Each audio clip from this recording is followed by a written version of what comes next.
Hey, folks, welcome to this week's edition of One Nation Radio. I'm James Boyd. Here, me, Rich Lotto. What's going on, man? Not much, man. Chilling. Ready to do some legendary audio. We've got so much of a packed show that once again, the One Nation Radio Awards have been moved. But unlike other weeks, it has all been counted and ready to go. And I found out a slightly quicker way to count them this year. All right. Like using Man, like using it the was sheets packed. form and all that. Like, bro, think of it this way. I almost hit you up today and was like, should we run tomorrow? Because, like, then we could then talk about, like, the Muto retirement show that's going to happen in a couple hours.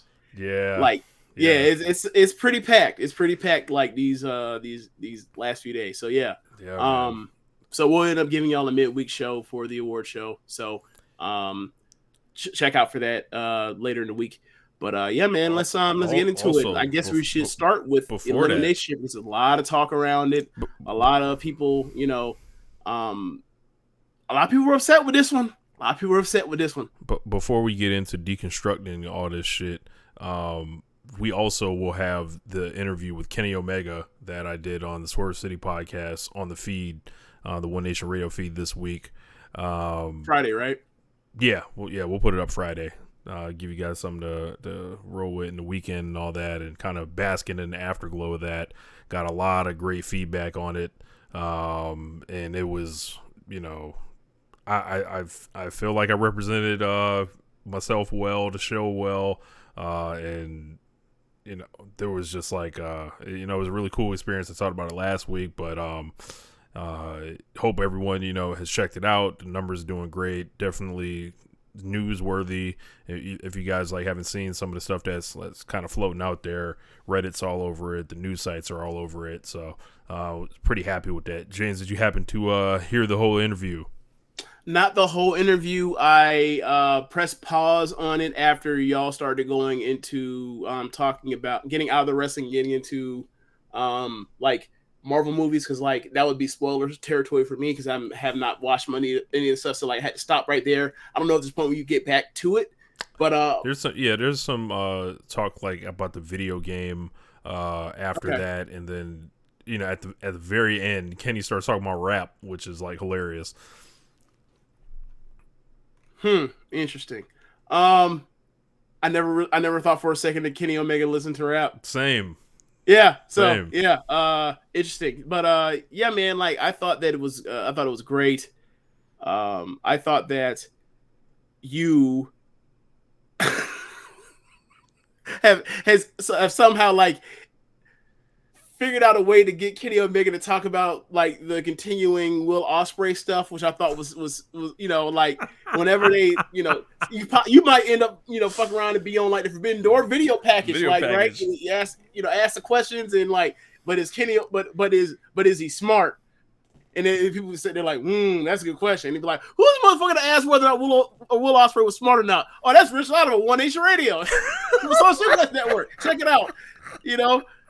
See you in there, you next to Kenny, and then it says courtesy of Swerve City Podcast. I mean, that's a possibility. It could be. I could be in the VTR, Yeah. However they want to play it, Yeah, CTC, Pop was definitely stirred. CTC for the image and likeness,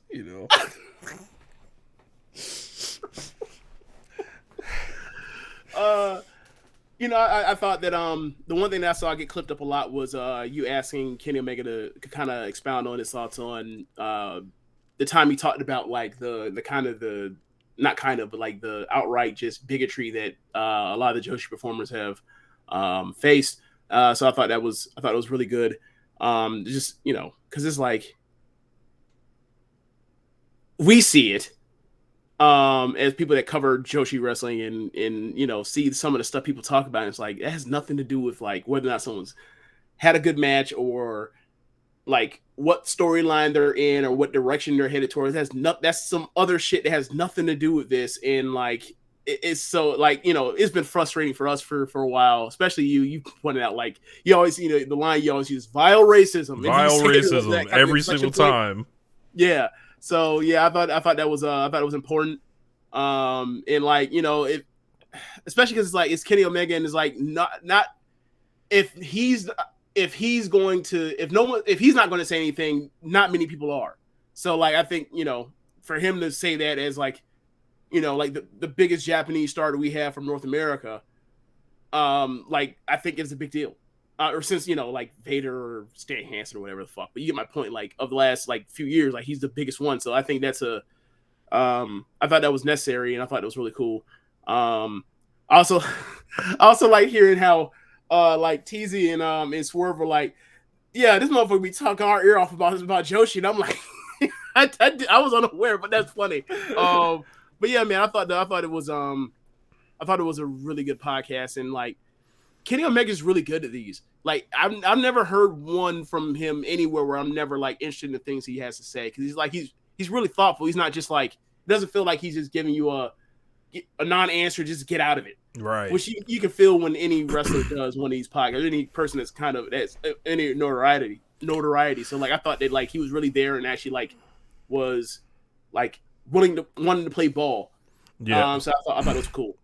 Yeah, for people that were wondering what Kenny was looking at, we had these highlight reels playing on the screen. Like we all were kind of taking turns looking at it, but it was like, PWG different highlights, and all the cool move highlights and all these spots and everything like that. So like I could tell his mind was working, like watching that stuff, like, oh, that's pretty cool, like trying to just always study and kind of multitask and all that. But how you gonna turn that into a V trigger? Right, exactly. But yeah, it was a great time, and definitely had fun. Glad everyone that's checked it out so far. So if you guys didn't watch the video, or if you don't feel like doing the YouTube thing, you need to speed it up. You need to listen to it at 1.75, in your podcast app. I mean, you can do it on YouTube too. Like I said, we'll have it later this week. So it was a really that's a confession I need to make, right? So like, I didn't know how it was launching when it happened. Then I saw, I was like, oh, okay, you guys put it, if it's like a live video, and then like you gotta watch it at the end, it'll be up or whatever else. So like, I was just looking to the podcast feed, my podcast app. I could find it. I'm like, oh, this thing, y'all haven't really like, or Swerve haven't really like put up anything recently from like compared to what's actually on the YouTube. So I was like, okay, I'll just wait, and then like. So I'm gonna download that link and turn it straight into an MP3 and then put it into my podcast app, and then start listening that way. So like I heard, like you mentioned, like I ended up seeing what it was, but like there were like sound effects, but I realized that was when like whenever a topic was up, they were showing like on the video like whatever the topic was at hand. So I thought it was cool. Like, so what was that setup like, actually, like as far as like behind the camera setup, like who was all involved in that? So how many people were involved? It was our dude Sai. So Sai was handling like a like kind of a manual handheld, and then there was like a hard cam, if you will, like that was in the corner.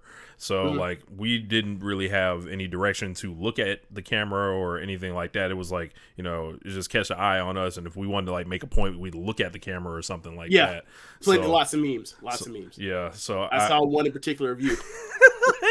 Somebody had screen capped me like saying, and they were like, you knew exactly what you was doing when you was doing those Wrestle Kingdom questions.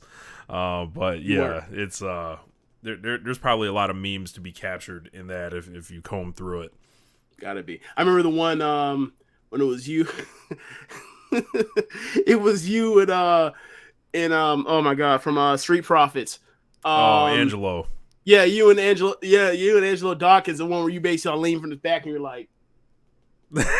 so yeah, I remember that one in particular. So every time, I guess that's the thing. Anytime you're on that show, and like just get ready, got to be memed up and all that kind of stuff. Got to be memed up. But yeah, man. So I like the whole thing was like making me consider like, damn, like maybe I should interview more people. Maybe we can add that in somehow. So I don't know. But it was a lot of good feedback, and a lot of the Kenny Omega fans like that I know that are on Twitter that like follow me. You say Kenny Omega maniacs? Is that what you call them? Nah. Okay. I say like you froze for a second. I was like, wait, did he say Kenny maniacs? shit, Okay. shit. So they felt like I was representing them, and that was pretty cool to hear. So, Well, you were. yeah. So, um, yeah, man. So like I said, it was cool. So, yeah, man. I guess we should get to the shits. All right. So, Elimination Chamber on Saturday night. Montreal, Canada. Incredible crowd. I think it should be noted. I think it should be noted at the start of it. Michael Cole says like this is the first like pay-per-view in Montreal since the '97 Survivor Series, and then you see what happened at the end of the show with the finish, and you're like, that was rather that seemed to be a bit ominous in retrospect, but I thought overall. I thought that this was a really good show. The wrestling was really good throughout the show. All 5 matches. Brewhaven brings up a great point. They are lying about that. No Way Out 2003 was in Montreal.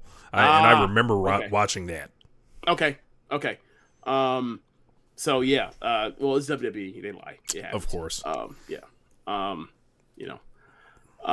guarantee you, like, something, like, actually, like, important happened on that show, and you're just like, never mind that. Forget that shit. Yeah, they did Rock versus Hulk Hogan on that show. The return match from the WrestleMania match. Beautiful. If I'm not mistaken. Maybe I misheard it. Maybe they were like, this is the first one in a long time. And I don't know. Hey, that was a really stacked card, by the way. I'm going to go. Well, I mean, it was 2003. It was post, it's invasion, post-invasion stuff. So, yeah, like, them cards had tons of, stars. Like, 03, 05 was, like, loaded. Okay, so The Rock defeated Hulk Hogan with all the interference in the main event. Stone Cold Steve Austin returned from walking out on the promotion in the semi-main event after the Brock stuff. Yep, by beating Eric Bischoff. Triple H versus Scott Steiner. No. They had a Bischoff Hogan match. No, they had a Bischoff Austin match. Oh, Bischoff Austin. Okay. Yeah, I think that's also stupid. But, I think Austin just beat the shit out of him and stunned him. It was like 4 minutes. So they had Triple H versus Scott Steiner for the World Heavyweight Championship. Was that the match after like the like all of the back and forth with like the arm wrestling and like the pose off and all that stuff? That might have been for the Royal Rumble match, but they did 2 months in a row with this match. Okay. It's a handicap match. Brock Lesnar and Chris Benoit defeating Team Angle. So Angle, Haas, and Benjamin, and I believe Angle did not work much in it because he was nursing like that neck, and the reason Benoit was involved was because he was an alternate or something should they not be able to do the championship storyline, and Benoit was also involved with Angle the month before in that match at Royal Rumble 03. Undertaker defeated the Big Show. Matt Hardy defeated Billy Kidman. William Regal and Lance Storm beat Kane and RVD. Jericho beats Jeff Hardy. So, that whole show does not exist. Yeah. Especially, it's funny because, that's a lot of that is that locker room when they show that, every 2 months when, someone talks about, how loaded the WWE rosters used to be, and they show that whole locker room thing with the fold out from the WWE magazine. That's a lot of the motherfuckers you mentioned. So, yeah. For them to be out here pretending that shit didn't matter. But then again, they act like ruthless aggression didn't matter because they still wanted to be the attitude era. So there is something to that. Men in Black flashy thing. Yeah. But yeah, man, I thought the Montreal crowd was crazy, and every time they ever go to Montreal for Raws or SmackDowns, they're always great. And I thought that wrestling wise in the ring, aside from the main event, the roster went out there and did their thing. To a level you really see on main roster shows. Obviously, you have the finishes and some of the constant interference throughout all these matches, or the amount of interference back to back on some of these matches. There's only one match on this whole entire show that was just clean, and that was the opener. But I thought that I don't think I can't remember last time I had a WWE main event or pay-per-view show where it's every single thing I would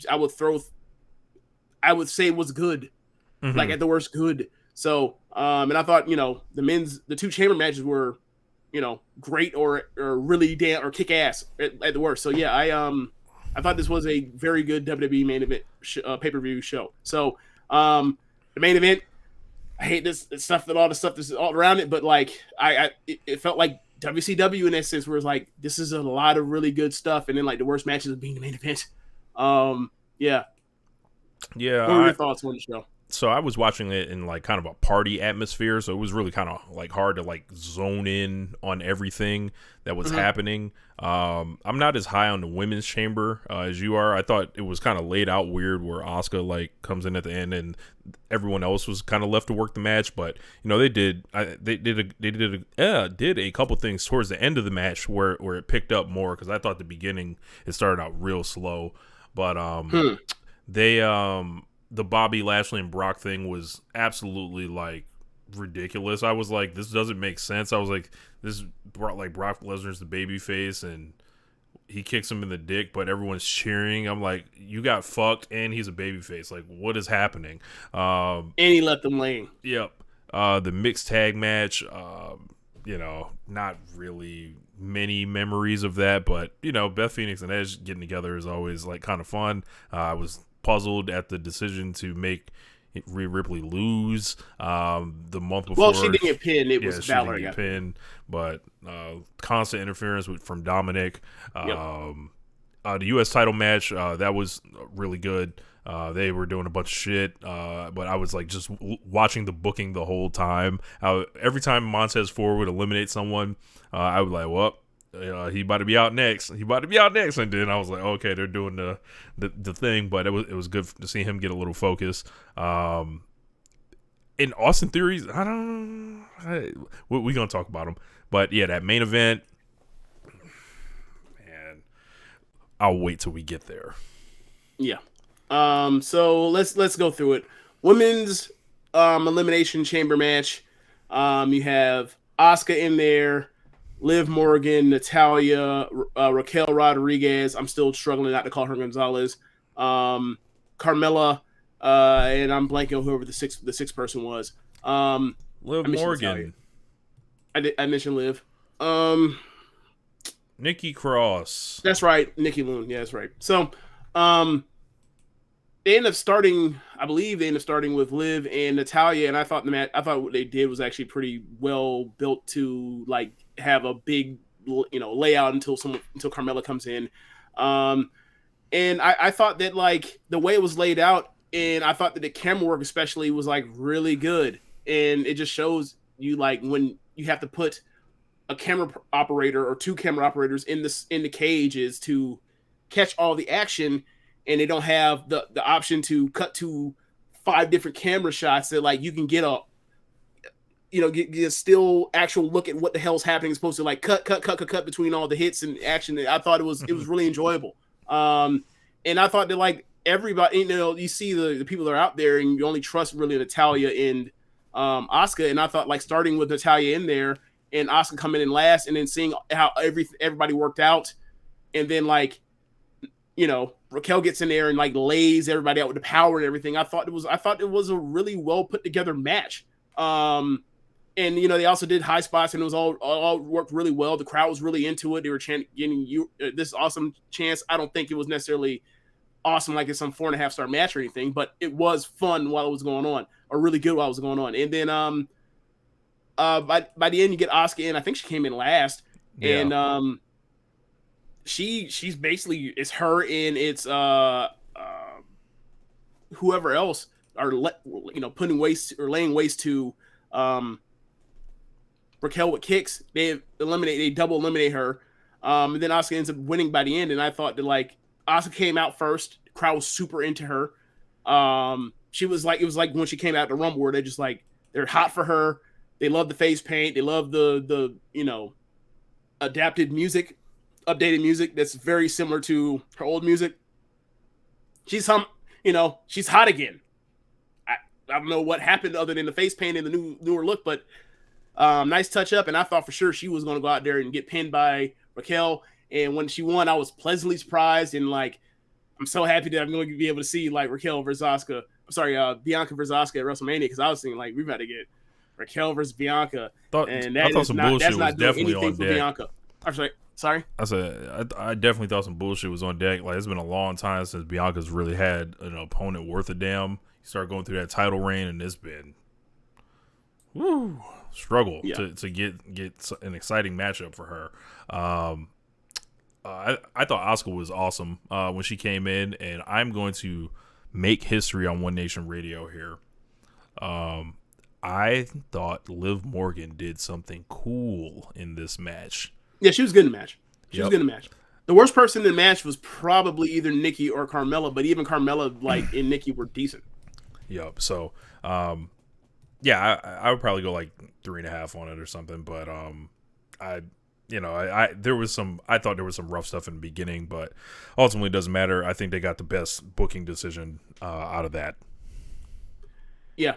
Same here. I was waiting on Asuka to miss somebody, like probably Carmella, but never happened. But whatever. She doesn't have to use it all the time. But when she pulls it out and miss Bianca, it's gonna be interesting.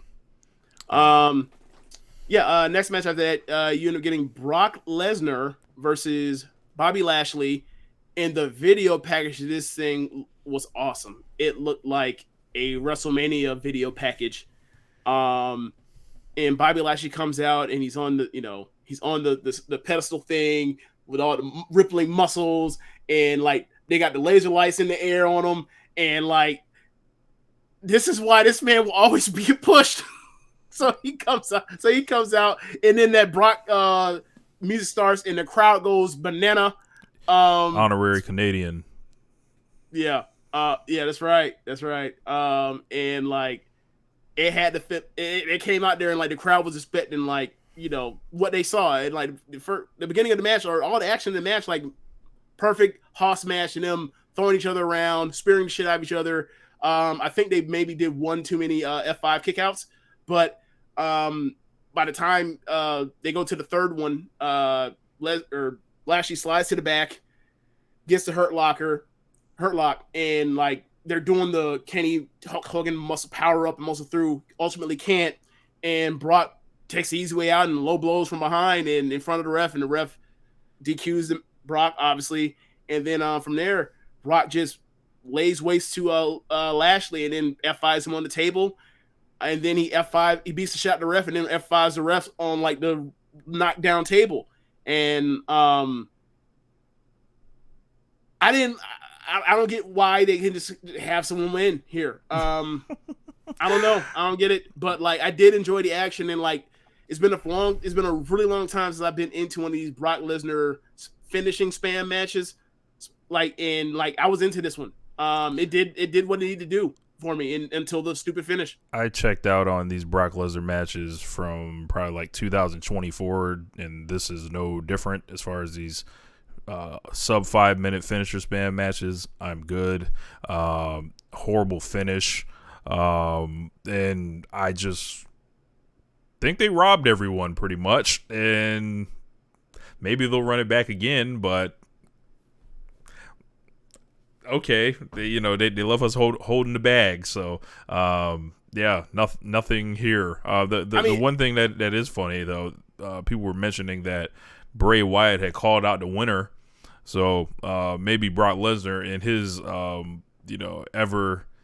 so great mind for the business candidacy already. That like, man just said there will be no winner. DQ, I beat his ass, and he goes on and faces the clown. I'll avoid facing Bray Wyatt at all costs. I mean, he's already done that before. So, yeah. Think of how little Brock Lesnar how little he respects another wrestler for him to like get paid all that kind of money. Knows he gonna beat the shit out of this person and says, I didn't want to waste my time beating the shit out of him. I didn't want to do this. Ain't no money in that. That's hilarious. But that's hilarious. Like, I feel like Lashley and Lesnar should be. It feels like a proxy for so much more, if you know what I mean. What do you mean? You got the big white gorilla, and then you got Bobby Lashley across from him. So like, it's a lot of big muscles, a lot of big big testosterone, and, It seems like there should be a culture war going on here. If this was boxing, James, I think you would know what I'm saying. Okay, so I guess I wasn't listening hard enough because like I thought you meant like Bray Wyatt and Brock Lesnar. I was Oh like, no, wait, I was talking what? about Bobby So Lashley my bad. Yeah, Brock my bad, Lesnar. my bad. That's on me. Yeah, I get what you mean. Like, I mean, look, that finish definitely has something to do with that. Like, yeah, I'll let him win, but because I cheated and then I'll beat his ass at the end. That like, I think at one point you also pointed out to me like he's never done a job to a black person either. So I don't know if that's necessarily true anymore, but there's no way someone has beat like black wrestlers beat Brock Lesnar clean like 1, 2, 3 after using their finishing move. I can almost guarantee that's never happened. Yeah. I mean, he's not really jobbing to many people anyway. True, which makes it more likely. Right. Like when I found out Booker T had beat Goldberg, I was like, wait, when did that happen? I don't know where that happened. But so after that we end up getting the mixed tag match. You have Edge and Beth Phoenix that go by the branded name of the Grit Couple, which that is something they should let like Michael Cole call them. Like it's always worse when they adopt the joke. Like that's a nickname, not a real name. Right. That's like an internet meme joke as a play on like the part where like Edge you talk about grit all the goddamn time. Not like, hey, it'd be a good idea. Let's actually call them that. Let's like if it works well enough, we'll put it on a t-shirt or on like coffee mugs. No. Seamus Nova, this month has been downhill since Mac McClung won the slam dunk contest. Hey man, we ain't talking about that Mac McClung. That man won that shit fair and square. That man came out there and did it for real. That man got a clean social media record. I have no problem with Mac McClung. I don't know about Black History Month, but I damn sure know about Mac History Month going on right now.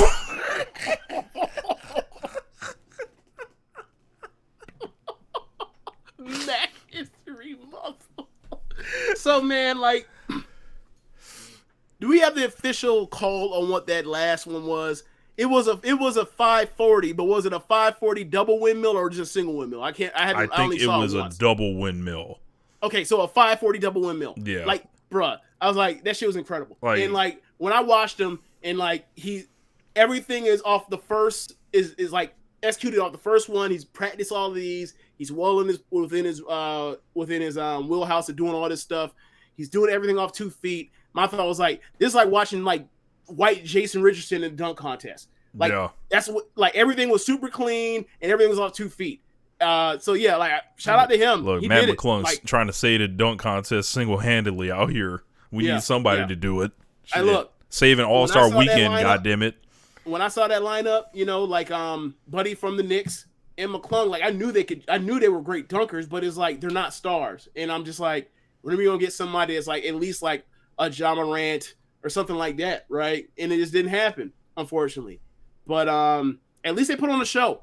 You put on a show. Like for me, with NBA All-Star Weekend now at this point, like I'll just go to Twitter or YouTube, watch it real quick, and then move on instead of because there were certain years where like they get multiple chances to fuck up their dunks and finally do it. And I was like, I was done. Yeah. I was done sitting there one time actually watching live. I was just like, come back to it and watch all in like 2 minutes, 3 minutes. But yeah, man. Shout out to him. Moving back to this Mac History Month. That was a bar. That was a fucking bar. But yeah, like you end up getting Edge and I almost said Britt. Beth Phoenix versus Judgment Day, Finn Balor and Rhea Ripley. I gotta say, man, like he's done this before. He's been doing it for a while now. But like, I would actually like think like the concept of like the Daft Punk thing that Finn Balor's been doing is actually look kind of cool. Like, it's a cool aesthetic and a decent change from like when he used to come out and he's only thing. What's his personality? He has a jacket. Like, bro. So it's a nice little change. Bro, I just look at them and I see the ballers from GTA San Andreas. Like, because it's purple and black. Because it's purple, yeah. Like I'm like, well, you're not allowed to wear blue or red, so y'all just the ballers out here. I don't. Something tells me they don't have those particular rules because like you got Bloodline wearing black and red all the goddamn time like they death row. But yeah, I don't think they're exactly worried about Finn Balor being the head of a fucking gang, even fictional. But yeah, man. Match happens. Believe they start with Beth and Rhea, and like, hey man, they start off, and they was in there hidden. I don't know if you could really tell that by like where you were. Yeah, I didn't grasp. They was in there hidden, and when I mean it was in there hidden, I was like, hey, bro, send them. I need to send them to Stardom and come run with Mecca and Micah real quick. Like I was enjoying. They was beating the shit out of each other, locking up heavy, hard, everything. And then obviously you have a bunch of interference from Dominic. Dominic's getting so much heat that like is actually distracting from the match points. They got to try to figure out a way to recalibrate it. Obviously, he keeps cheating. Eventually, during the match, they get Beth in there fighting from underneath, and she goes for a tag to get out because she's so desperate to get out. And Balor, camera work this time. They catch Balor sneak under the ring, like underneath the apron, and so you know he's about to go, diagonally and then pull Edge off before Beth can make the tag. That happened. They get more heat on Beth. Dominic comes back, gets more heat. Eventually, Edge runs him off for like up the entrance. But yeah, man, like eventually Edge gets his hot tag. Him and Balor go wild. This was really good. And then they start doing like combo tandem stuff, tandem big moves to each other. And eventually Dominic comes back. He tries to interfere. They end up getting full this time, and that leads to Judgment Day's demise.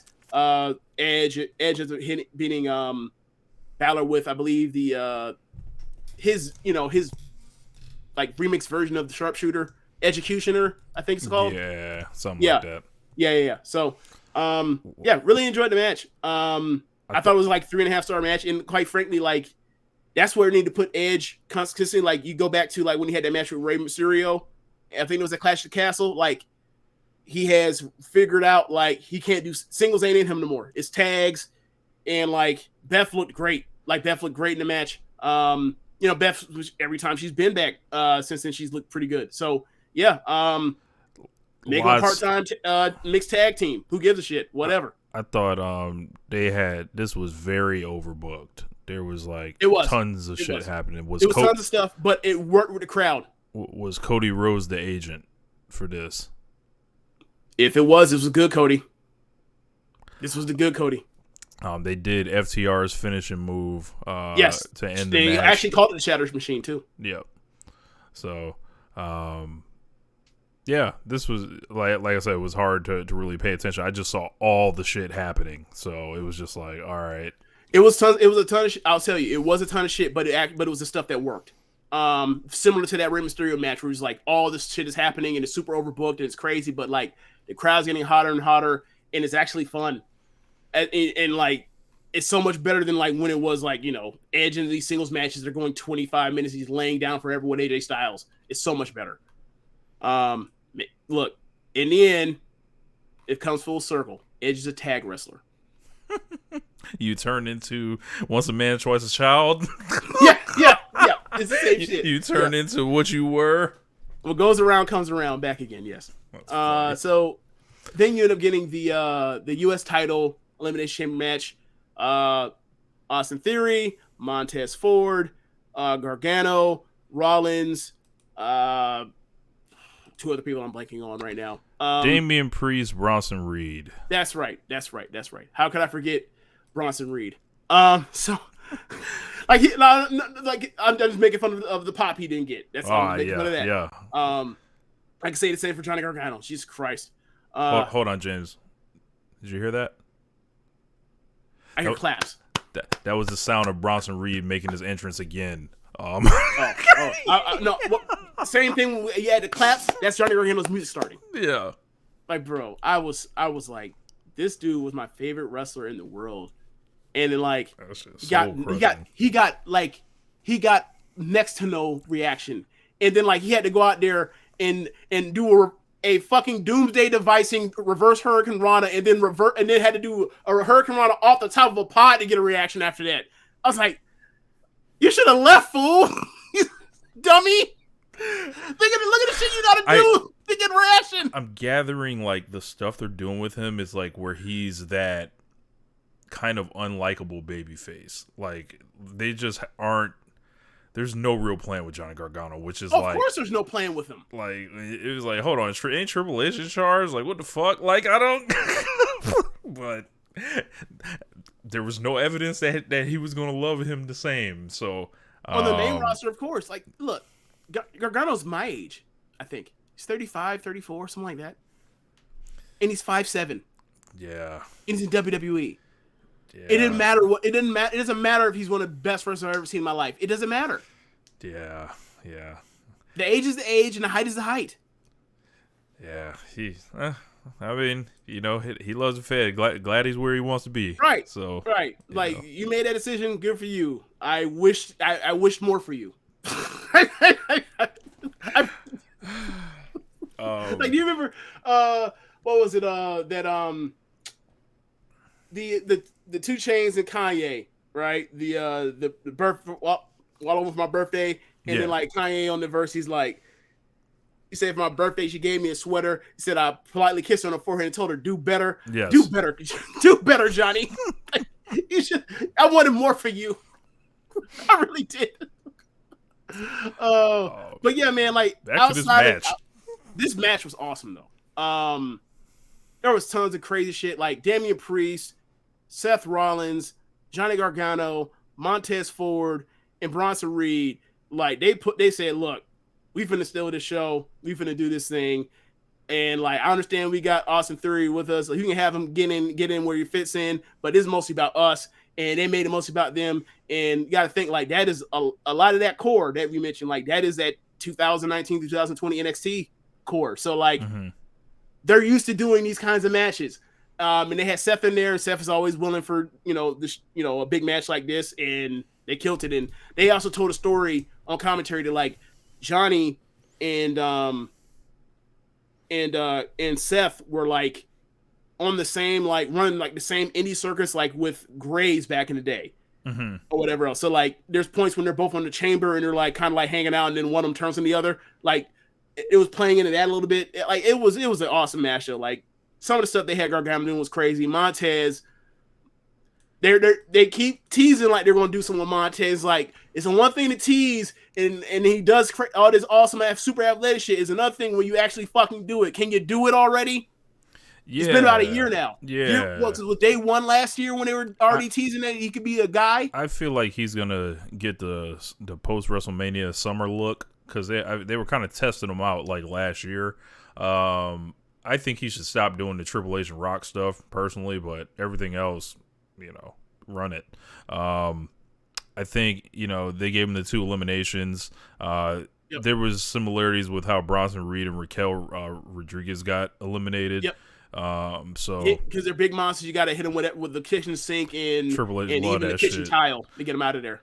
But yeah, I got no complaints about the rest of this. Kind of a funny finish. I immediately knew Montez Ford was like not injured, and I was watching it with someone that did not know that, and I was just like kind of just looking like, how can't you see what's happening here?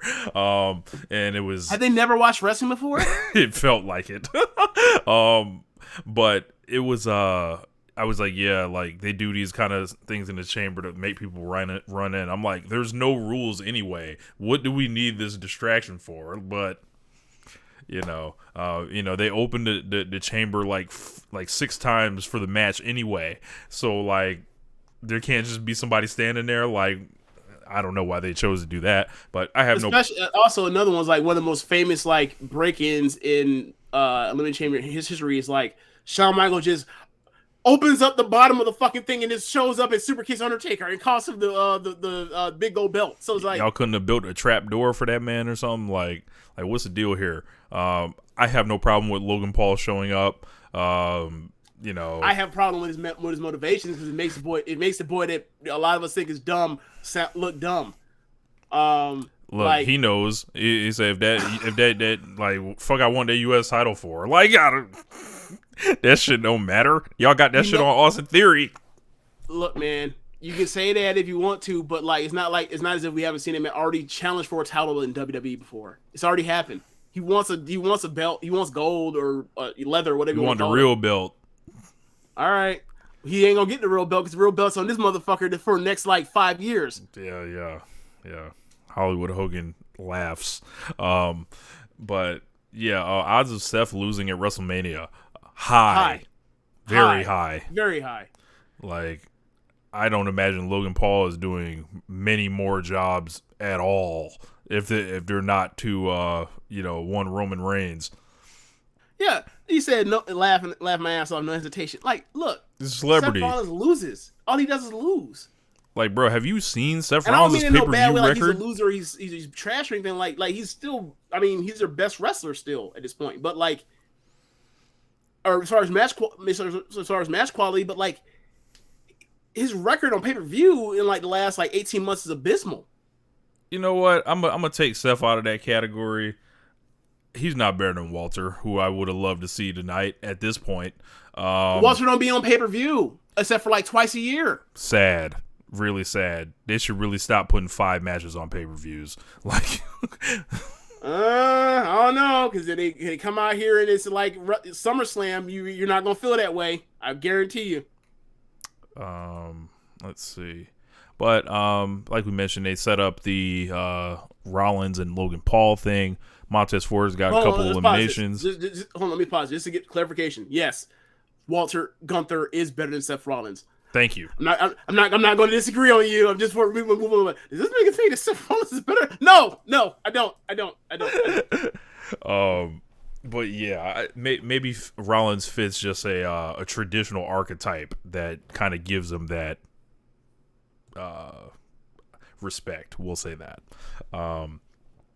But yeah, just like, it's fucking Gunther. And once we get to the One Nation Radio Awards this year, I'm glad y'all voters did the right thing out here. So, yeah, it's kind of amazing. A man, I hate to preview it like this. A man that can't make WWE pay-per-views. He has no problem winning One Nation Radio Awards. Let's just say that. I'm sure it's our biased audience. I'm sure so it is. I mean, but yeah, this match is great, and then like ultimately at the end, you have Montez taken out. It leaves the gate open. You think like Austin Theory is going to be taken out by Seth. Seth's going to win. This is going to be a breeze. Logan Paul comes in, ends up costing Seth Rollins the match. Austin Theory retains.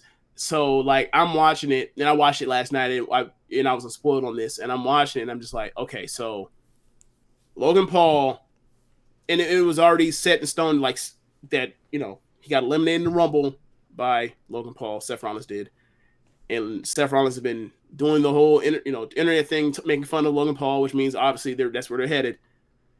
So Logan Paul says, "Hey, like I want a match with this guy, so like I'm going to cost him a belt instead of just having him win the belt, and then like I challenge him for the belt and take it off him."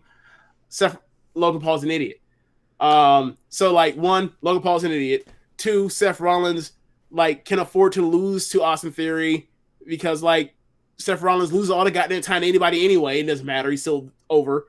And then like Austin Theory, who's a guy they like made Money in the Bank winner, is now the U.S. fucking champion. Like this is an industry plant. He can't even beat nobody. It's like, who did this get over? Oh, nobody? Then why even do it this way? So there you go. He got that industry plant push, and if they give him John Cena, it's just gonna be like, I can't believe this. A factory wrestler like 2007 WWE has called Velocity, Jacked, all those sub shows they used to have dudes on, creator wrestlers. That's funny. Gabe Sapolsky, you will crumble.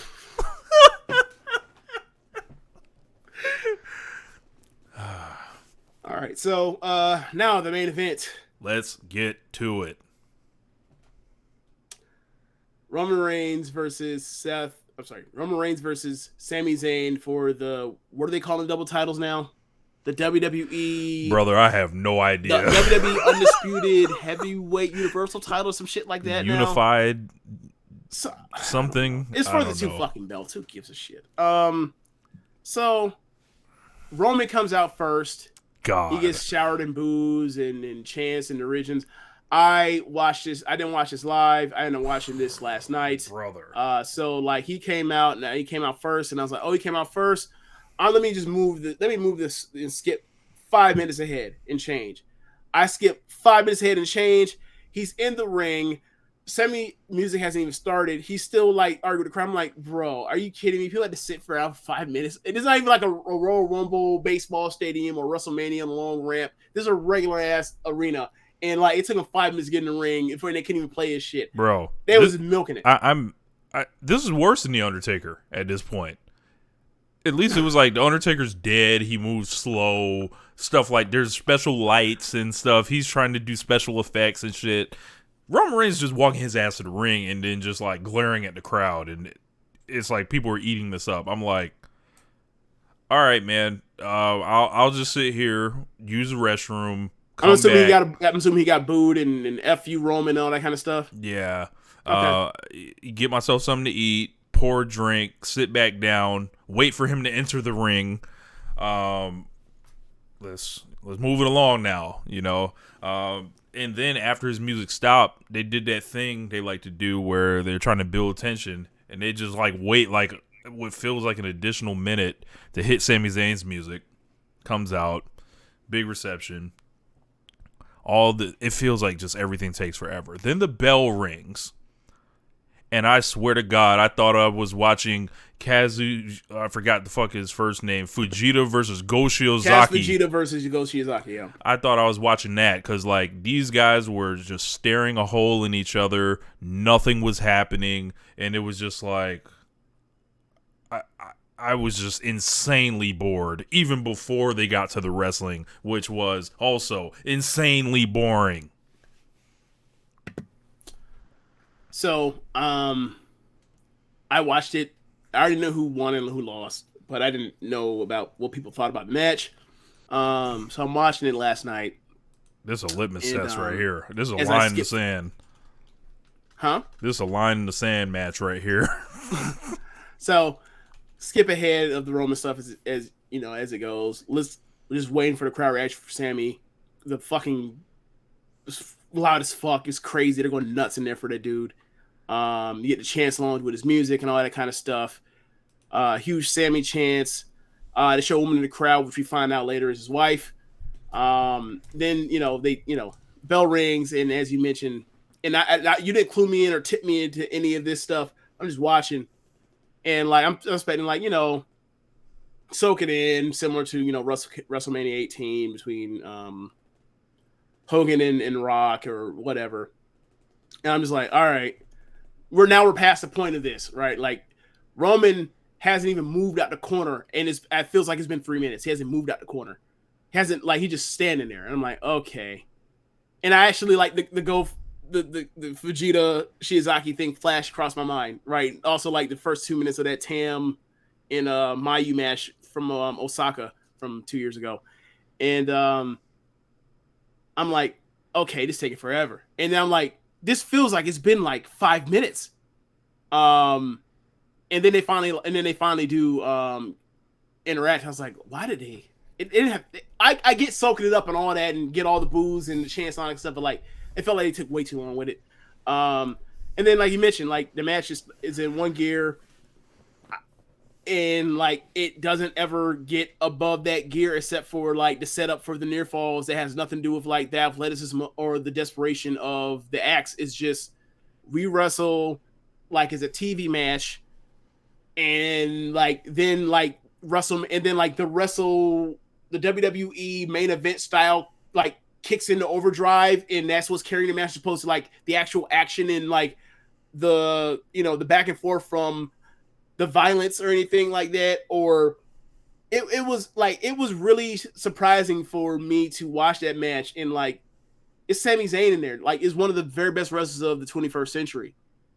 And I know he's cooked as far as shoulders and all that kind of stuff, and his athleticism isn't what it used to be. But like this was a dude that always was really good with like coming up with story beats for going back and forth and like fighting from underneath. And I was shocked that like that's all this was. If there was ever the cause or need or situation for a bullet in the chamber game, wouldn't this have been it?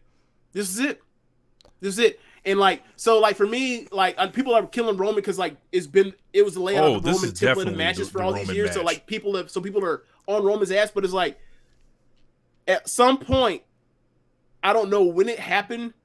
Well, I know when it happened, like when he had the double shoulder stuff, but like I don't know if like people ever really realize this, but like Sammy ain't got it no more. Mm-hmm. He might have it in like a match with Kevin Owens, where like they have a ladder match or a hardcore match, they beat the shit out of each other. But like as far as like that dude being like one of the best wrestlers in the ring, I don't think he has that no more. Otherwise, he would have shown it here. Yeah, man. I think he's just cooked I think he's cooked as a single. That could be the case, but like it just fits so well into the Roman Reigns template that has become so long in the tooth that is just like a copy and paste of the Kevin Owens match, of the Drew McIntyre match, like all the Brock Lesnar matches. Yeah. And Make no mistake. I'm not saying that is an either or. I think it's both. And I think that so people are so mad at the Roman thing, rightfully so, because it's been going on for so long that like people aren't looking like, hey, is Sammy actually done? Could he actually have done this? Yeah, man. And I think that should be asked. But back to Roman. It was a lot. New format, switch it up, do something else. It was a lot, but it's crazy. It's like the people that are in love with this thing, and I'm going to talk about it. As we go on, they're loving this. Like they're loving this, and it's like I watched this match, and I was so thankful that we have alternatives in professional wrestling, because it was this for 20 years. And aside from all that, the thing to really be mad about, like no one's talking about, and I'm going based off of reporting here. Vince McMahon is helping with this finish. He just crawls himself back in there. Him and Paul Heyman were the ones that designed this shit. And boy, that finish in this match was just like, this was a absolute textbook definition of how they beat somebody that you don't give a fuck about.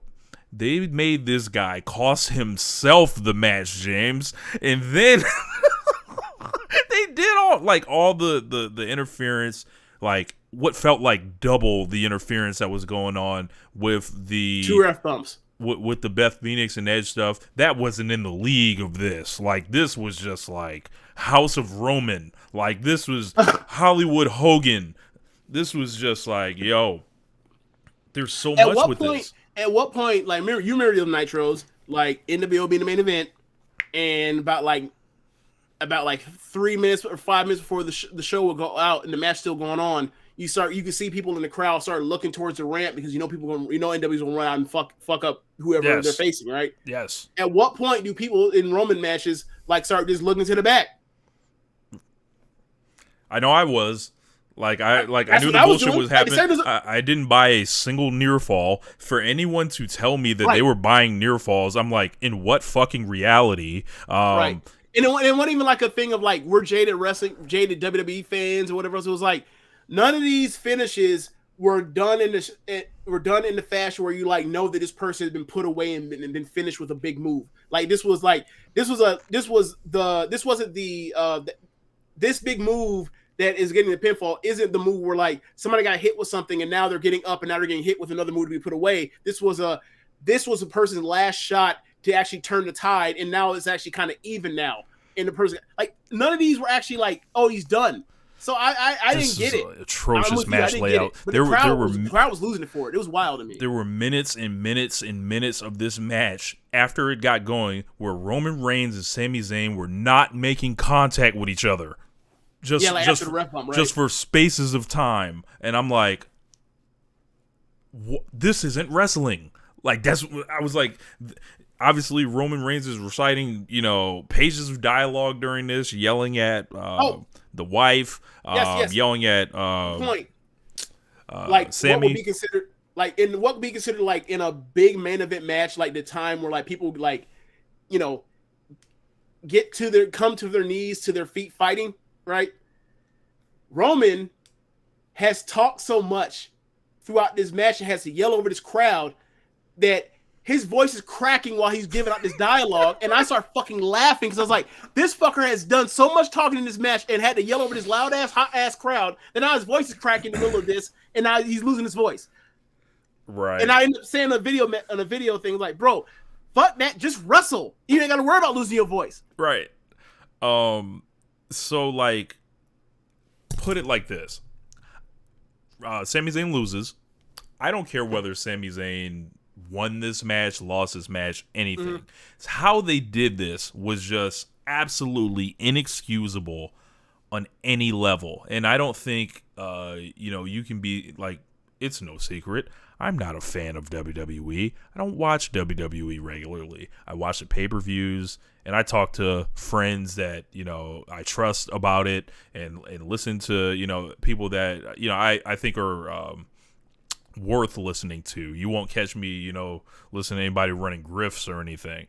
But I was talking to a buddy of mine, and just a couple things like have stood out to me, like the way everyone was just so okay with Sami Zayn just getting thrown to the wayside now after this, months and months of this propaganda of Sami Zayn is the hottest person in this storyline. He's the hottest person in wrestling. He's actually moving numbers himself, right?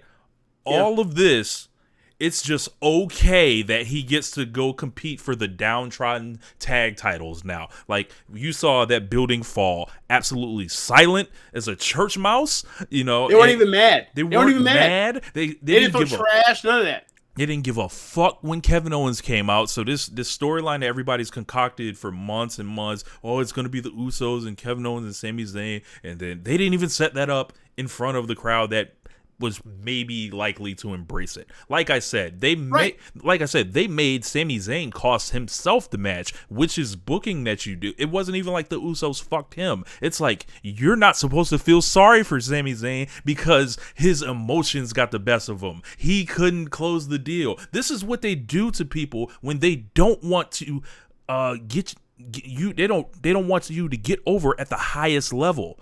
We've seen them do these type of finishes with people time after time and time again, because like, it's not supposed to be Sami Zayn. Like, I don't think that's a secret or anything.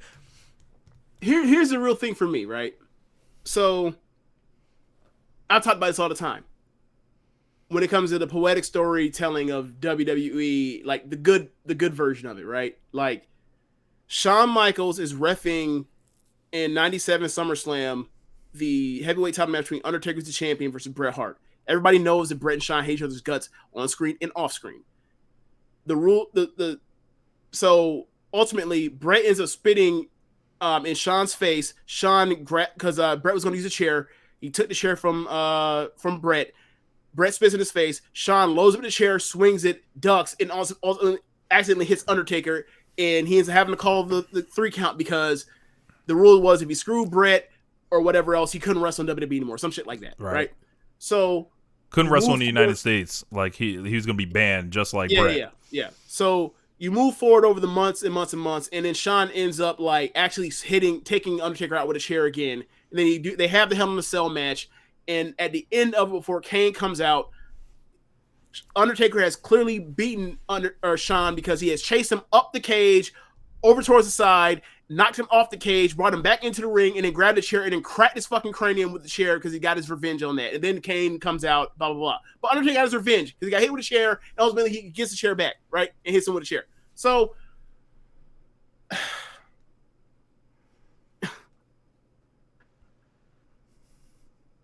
Sami Zayn hit Roman Reigns with a chair to turn on him to save Kevin Owens because he thought that Roman had gone too far. So wait, James, he didn't turn on either of the Usos? No. I'll get to that. Okay.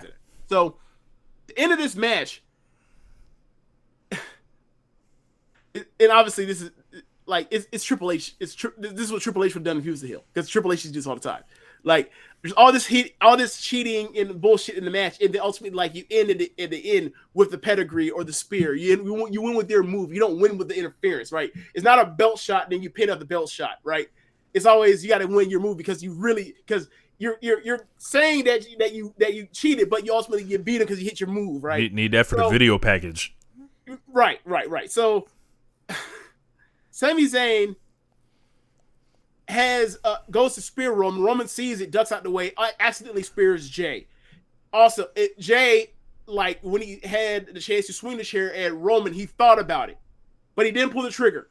So, if anybody were watching this TV show, you would say Jay would be like, clearly he was conflicted, and then he got hit by Sami on accident, and he would still feel the same way he felt before he got speared, correct? But no, they're dumbasses that don't watch the show. So they'll go from there, and Jay and Jimmy, who have been fucking morons for years now at this point, in his whole entire storyline, will look to be dumber than a box of fucking bricks. Then he'll turn on Sami in Kevin Owens, right? That's what's going to happen to get to that match. So that's one part. So the Jimmy part, we'll move that to the side now. If you want to talk about it, that's fine. That's why this stinks. But Sami accidentally goes to spear Roman, misses, and then Roman had the chair, so he beats the shit out of Sami with the chair, which would be poetic because Sami hit him with the chair. So he should beat him with the chair a million times and then pin him. No, he gets up, loads up in the corner, spears him, and then the ref comes. The first ref finally wakes up after 7 minutes, and then he slow crawls to see his shoulders, and then slow counts 3, and that was the end. I was like, okay, so Sami, so their logic would be Sami got that one visual pinfall. I'm like, how many visual pinfalls does Roman Reigns have to give guys in all these matches, and these guys actually don't get anything in these visual pinfalls? Stop doing it because you're not giving them anything. You know you're not actually giving them anything. So it happened to Kevin Owens. Is Kevin Owens hot still? Speaking of outside of what's going on with Sami Zayn? No. Speaking of that, I was having a conversation with some friends of ours, and I ended up writing this long text that ended up going unresponded to because I don't know why, but like, these guys are, pretty hardcore WWE fans, I'd say, and and this is the argument that is coming from lots of people online. It's like, oh, they protected Sami Zayn so well, he's going to remain over at this level and all that. In my opinion, he's going to remain over on the level of being in his hometown in the main event. I was going to say, think about all the stuff that we just described, and then tell me how that leads to someone being more over. This wasn't somebody fighting valiantly and having the best match of his life and just going down and Right. This was not Johnny Gargano facing Andrade Cien Almas in Philadelphia. It was not. Right. And it's like, so, like, I was like, I was responding, and feel free to use this in your responses, your debates, anything else like that. I was like, because, you get accused, it's like, oh, you just hate WWE. You just hate. I'm like, if I can present something where you find that I'm lying or being unfair about it, I'm open ears. So I told them to take it from me, your most desired fan, a casual. The shit last night was atrocious and stupid. Aside from the atrocious match layout, which will make Hollywood Hogan jealous, that featured several minutes of match time, not even making contact with each other. I won't even write the full list of things. And that building falling silent after the 3 count, and no one giving a damn when Kevin Owens came out in their own hometown. That does not bode well for their future prospects of remaining over. According to the people that I trust, which is, lots of these guys, and, I listen to smart people about this stuff, Sami Zayn has been the one moving all this forward. He's been the guy popping ratings. Everybody. It was just such a big deal that he made the Bloodline corpse in a segment a couple times. It was just the greatest thing people had ever seen, apparently, right? To see people like that have parroted this logic, be willing to drop him like a bad habit so quickly when he's the one popping numbers, whether he's stapled to Reigns or not, and to be so accepting of this clearer, lesser spot, it tells me a few things. It's either this storyline wasn't actually at the level it's being billed to me as. You just want to accept anything WWE hands out, which if that's the case, great. You know, it's an Emmy Award winning storyline to some of y'all, right? Or the last option, you just want Roman Reigns to retire with the title because you loved him for years, either secretly or vocally. And while he was getting booed out of the building for years as a babyface, and you're happy he finally got something going after a decade. Like I said, be clear. I don't care whether they beat Zayn or not, but how they did it, that was evil House of Torture, anti-climax at its finest. And after, they did the same thing to McIntyre, where they made him sing like a geek. Sammy didn't even get to sing. Like, I mean, I will say there were no like low blows and exposed turnbuckles, but it's like routine, same shit you see from the same squad of heels over and over and over in these title matches. Yeah, like it's like where's the innovation? Where's like where's the attempt to actually try to have a really good match? And yeah, man.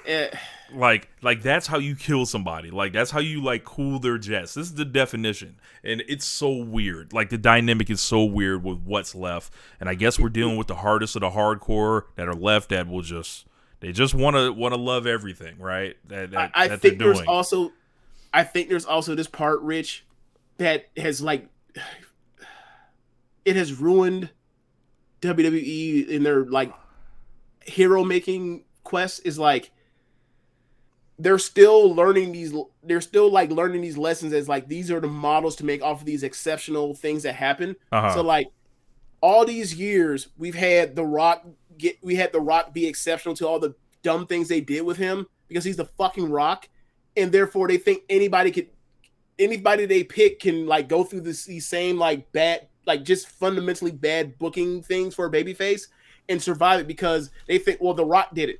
He's the fucking Rock. And then from those lessons, you also have like the Daniel Bryan stuff, which is also baked into this. And like, that's why they've had like these long suffering losers as champions, or sorry, as like chasers and whatever else. And then like, they don't know what to do with them when they get the belt, or they'll just cut them off and then move on. And they're like, oh, they'll be fine. They'll stay happy. Like, bro, like I said to you, right? Or I said in the thing, like, it just dawned on me. Like, the Usos are the tag champions, or the double tag champions. They're heels. Roman's a top double champion. He's a heel. Austin Theory's a heel. Gunther is a heel. He's awesome, but he's a fucking heel. Charlotte, I was made aware was a babyface, but only realized she's babyface because she cashed in on an injured post-match Ronda Rousey, which is like, that's not really a babyface, but sure, I'll give you that one. Like, Bianca's the only real actual babyface as a champion in this company. And like, this is what they want. And like, they're doing better than they were a year ago. Like, the fans have fully like circled their wagons and accepted that like, this is a heel promotion. They've been a heel promotion ever since Mr. McMahon and all the bullshit and Triple H Reign of Terror. And like, there'll be moments where you get, you know, Daniel Bryan at WrestleMania 30 and like WrestleMania 35 where you get you know, Kofi and Seth and Becky all win, but ultimately it's always going to come back to all the heels have the belts, or most of the belts, or the heels on top. And like, they finally, after all the years of making Roman the baby face, and they failed and rejected him, they turned him heel, and now he's over, and now like he's getting his fucking ace run as a heel, and there's nobody in sight for to ever beat him. It's and just, like everyone loses in soul crushing fashion. And the fans have now realized like there is nobody coming to beat that guy.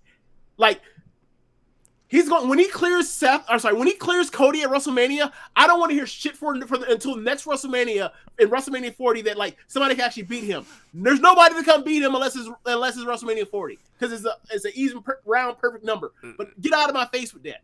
And like when he clears him, I'm going to be like, I told you. Look, this is about Roman getting his big run, but he's a heel now, and it's a heel company. And like look, everyone's under we the ones, and he's like the top heel in the top babyface while doing all this dastardly shit. And like baby faces, good guys, and bad guys, and heels, it don't matter in this company no more. They're post wrestling. They're post pro wrestling. They're post storytelling. When you have to do Elimination Chamber, Survivor Series, War Games, and like the heels have to get the heat put on them. We're past that. Yeah, we're past it now. Yeah, it's like pro wrestling worked for 100 years in this country, like a certain way. And like at some point you would think, you know the thing that I'm hearing now, right? The rationale that's going on now is like, yeah, man, you know, Roman's at 900 days. You know, what's to stop him from going to 1,000 days? Like, you know, like he just blow through Cody and get that, you know. But you know, me and Rich, like I've been on this whole thing, and like if Cody were to get to WrestleMania match, he was going to lose anyway. So it doesn't matter to me about like he's going to beat him to get to 1,000 days. That might be the excuse, or whatever else, but like it's really about getting to 2,000 days or whatever the fuck. It never comes. The future never comes for this. Like it just is what it is, right? They're gonna try to build this Cody thing in. Roman Reigns turning back babyface eventually. That's what's coming to stop Roman Reigns. And then they'll have a heel beat him. That's what's gonna happen. He's gonna turn babyface and then a heel beats him. Finally, that's what's gonna happen. So that he can then have a 1,000-day run or you know, a year run. That's what's gonna happen. Man, and also, you know, if Sami Zayn, the man that y'all say is in the hottest storyline and is the one driving all this forward, if him beating this guy that has this title reign, that's had this belt, wouldn't solidify him at some level, it wouldn't, quote unquote, be as appealing. Somebody's fucking lying. Yeah. Somebody like is proposing nonsense, or somebody is just like in denial. Like it's like if this was 20 years ago, we would like everybody would be like, what the fuck are they doing? Right. Like what's happening now?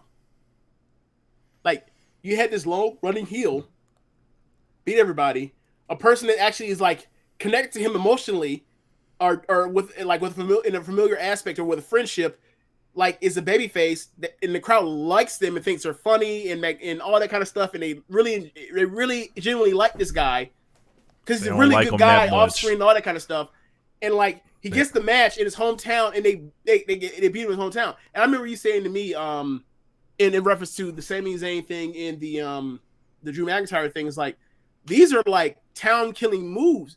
And I said to you, Rich, they were in the days when it actually was pro wrestling and not WWE, but like they'll just not come to this place for 20 fucking years, and like the only show in town that people actually respect is WWE.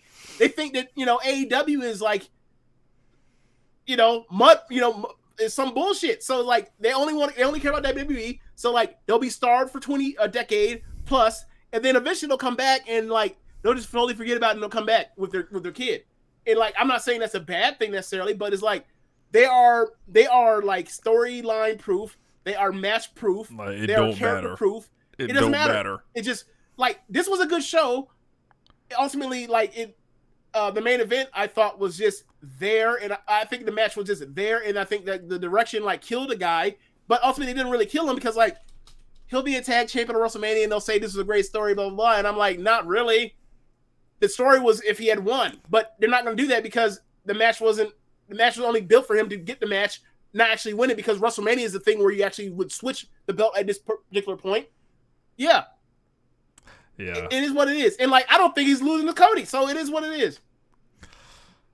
I reserve, like I'm leaning in the the Roman retains camp just because I don't know, man. Like, you can't trust him.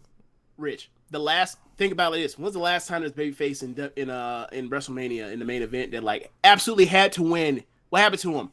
Oh, he got his head bust and now he's a champion as a heel? Oh. So why should I think Cody Rhodes gonna win?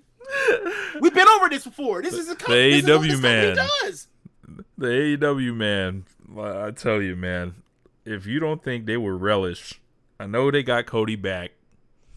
Everyone's been public facing on this thing, kind of with the best intentions. Cody's doing his damnedest right now when his press runs. He's trying to say all the right stuff everywhere, and get people on his side.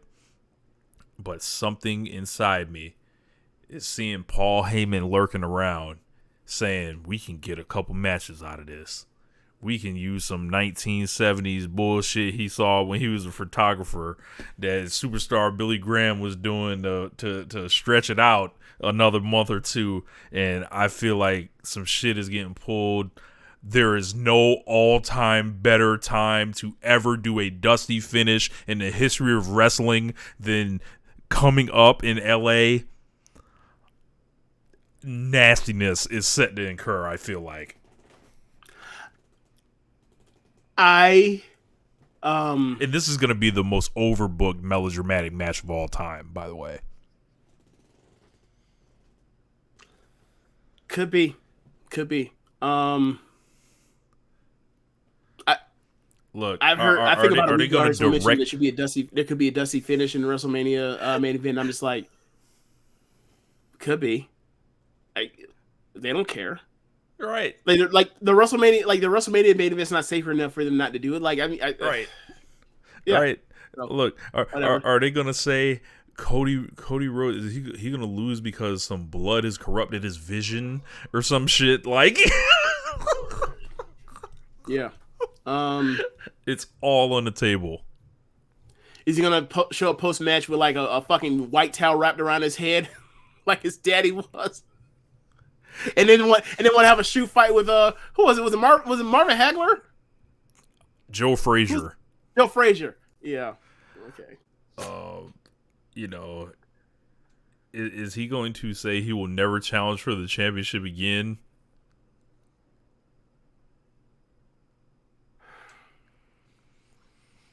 That's where it all went downhill for him too. Look, man, I've seen this Cody movie before, man. You have. I've seen this before, man, and the story leading up is usually really motivating. It's exciting to a point, but man, just taking your act on the road and acting like people ain't see that shit before. It's only so long. It's only so long Fate Thugs can pretend. This is at least the third time he's done this, right? Yes.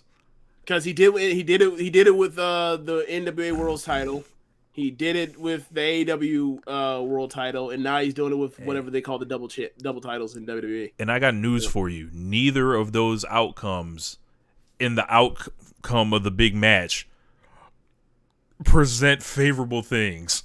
So, hey man, I'm just saying, lock in Roman Reigns. It ain't going to end. Like nothing is telling me that it's going to end yet. Same. Could they do some stuff to, some good promos? Could they? Yeah, they're definitely gonna do that. They're gonna do all this stuff, and I think people are gonna believe. And you only hope that that Cody comes out all right on the other side. I watched that cage match that he had, and I thought he was kind of solidified as far as in WWE, and he's been really over. Yeah. One can hope that the Sami Zayn stuff doesn't linger, follow him around, anything like that. I wouldn't be shocked if they didn't put Cody on television, like in Canada at all. But I think they put him on TV tonight. I'm not sure. I mean. I don't know what Cody Rhodes has to do with how they treated Sami Zayn. Right. I mean, they tried to link them together to try to get cute, to Yeah, try to I buffer saw that that. It's shit. like you finish your story and then I'll try to finish mine. Yeah, but like at least that's like the John Cena approach, and Cody is really big on the John Cena thing. Like, I'm not gonna run from what's hot if it affects me. Like, I'll run into it and be about reality with it. Like, sometimes I might fuck myself up like he did in the AEW, but like at least he's not afraid to, to try to figure out a way to. At least he's willing to deal with it head on, as opposed to try to scheme to find a way to, Yeah. get the belts off one particular tag team and then put it on this other tag team that fucking stinks, so they can get the belts and people be okay with it. Like, they're far less back. Like, Cody's far more, on some front street shit about it. So yeah, I appreciate that at least. Yeah, it's just like, in a world that The Rock says yes, like, we're not even talking about this. Right. So like, there's so much of like, there's no intention behind this stuff. Like, with the Roman Reigns stuff, because the intention was for The Rock. So and people the intention was for him saying to beat The Rock. right. So like, so why the fuck would Cody beat him? So that like Cody, that's a whole different finish. So like, I'm telling y'all, lock in. Imagine that come down, right? Imagine that come down. They in the back, Triple H, Vince, and Heyman all talk to him like, yeah, man. I'll tell y'all why The Rock ain't gonna do it in a second too. Right, because Rock don't give a fuck. No, you get my point. Like, Rock is not helping Triple H. right, but hold on. Like, imagine you Roman, right? 90 days ago, you like like you in the back, like Vince on the conference call with Heyman and Hunter there, right? And they like, hey man, we still working on this. We trying to get you to Rock for WrestleMania, and Rock gonna push you over, right? And you like, okay, and then they come back to you, and then all of a sudden, like, let's say 60 days pass, and they come back to you, yeah man, Rock said he can't do it, big dog. Can't do it, big dog. I ain't trying to do the big dog because, the Roman's big dog. I mean, like, this is big dog, period, right? Can't even do it, bro. Can't even do it. Look, and they switch that shit to the trial of Sami Zayn. Be like, but we got here's the backup plan though. We gonna have you beat The Rock at WrestleMania, but what we gonna do instead is we gonna have Cody Rhodes go ahead and beat you at WrestleMania. Nigga, what? What the fuck does that sound like? That doesn't even sound like it makes sense at all. Nigga, I'm going home. I'm not putting anybody over. Yeah. The fuck? I'm supposed to be The Rock. But I'm going to lose the belt to this nigga. Over a nigga that couldn't even get the AEW belt? What? You kidding me? Are you high?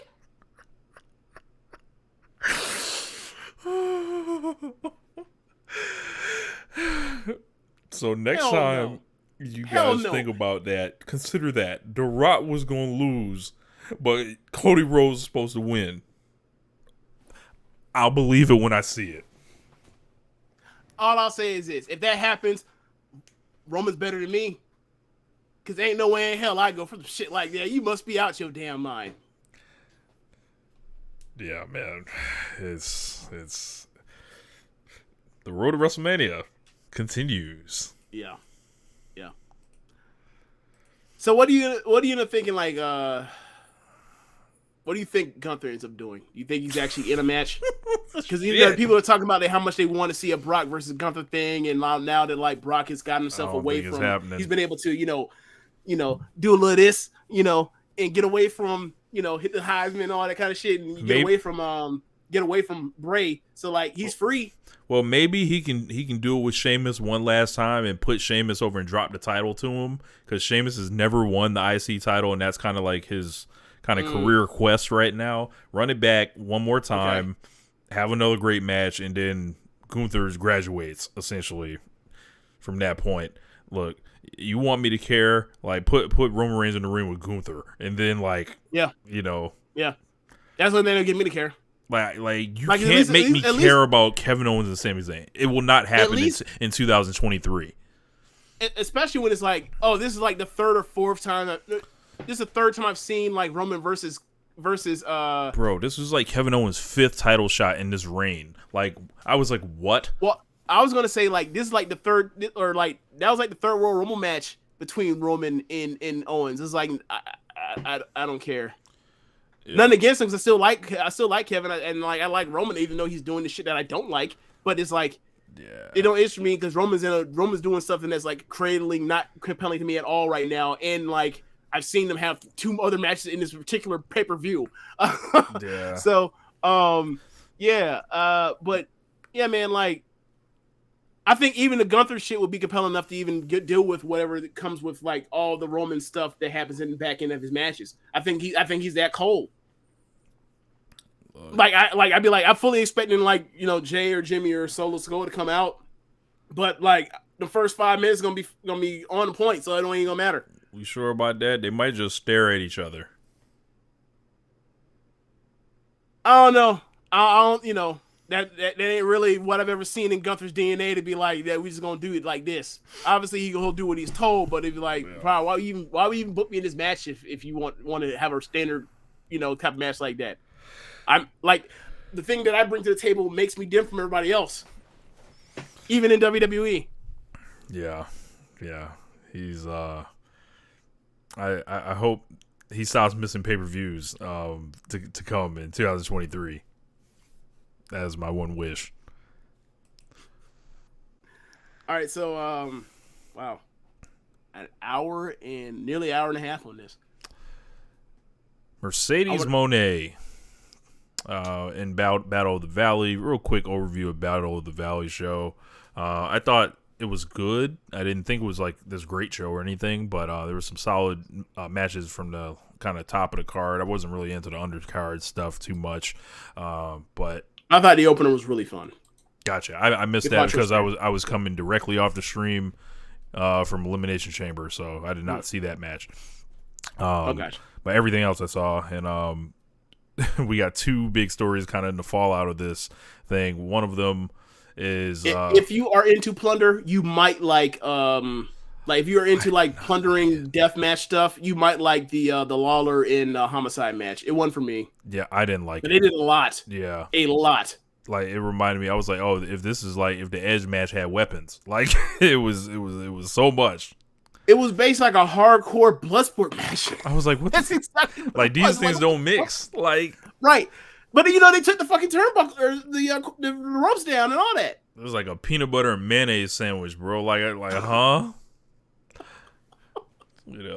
But Mercedes Moné wins the IWGP Women's Championship from Kyrie, and I feel good for Mercedes, and I feel good for us because we were saying, hey, at the end of the day, she's still got to go have the match. So like, she has this reputation, and both of us thought she could have a great match, and it was like, yeah, was it like a match of the year contender? No, it wasn't that, but she didn't it wasn't no sub 4-star match or something where it's like, oh, the thrill is gone, the fire is gone, the passion's gone. Nah, she looks like she's like ready to fully embrace this thing. I watched a 20-minute documentary she put out on her YouTube channel about her trip over to Wrestle Kingdom.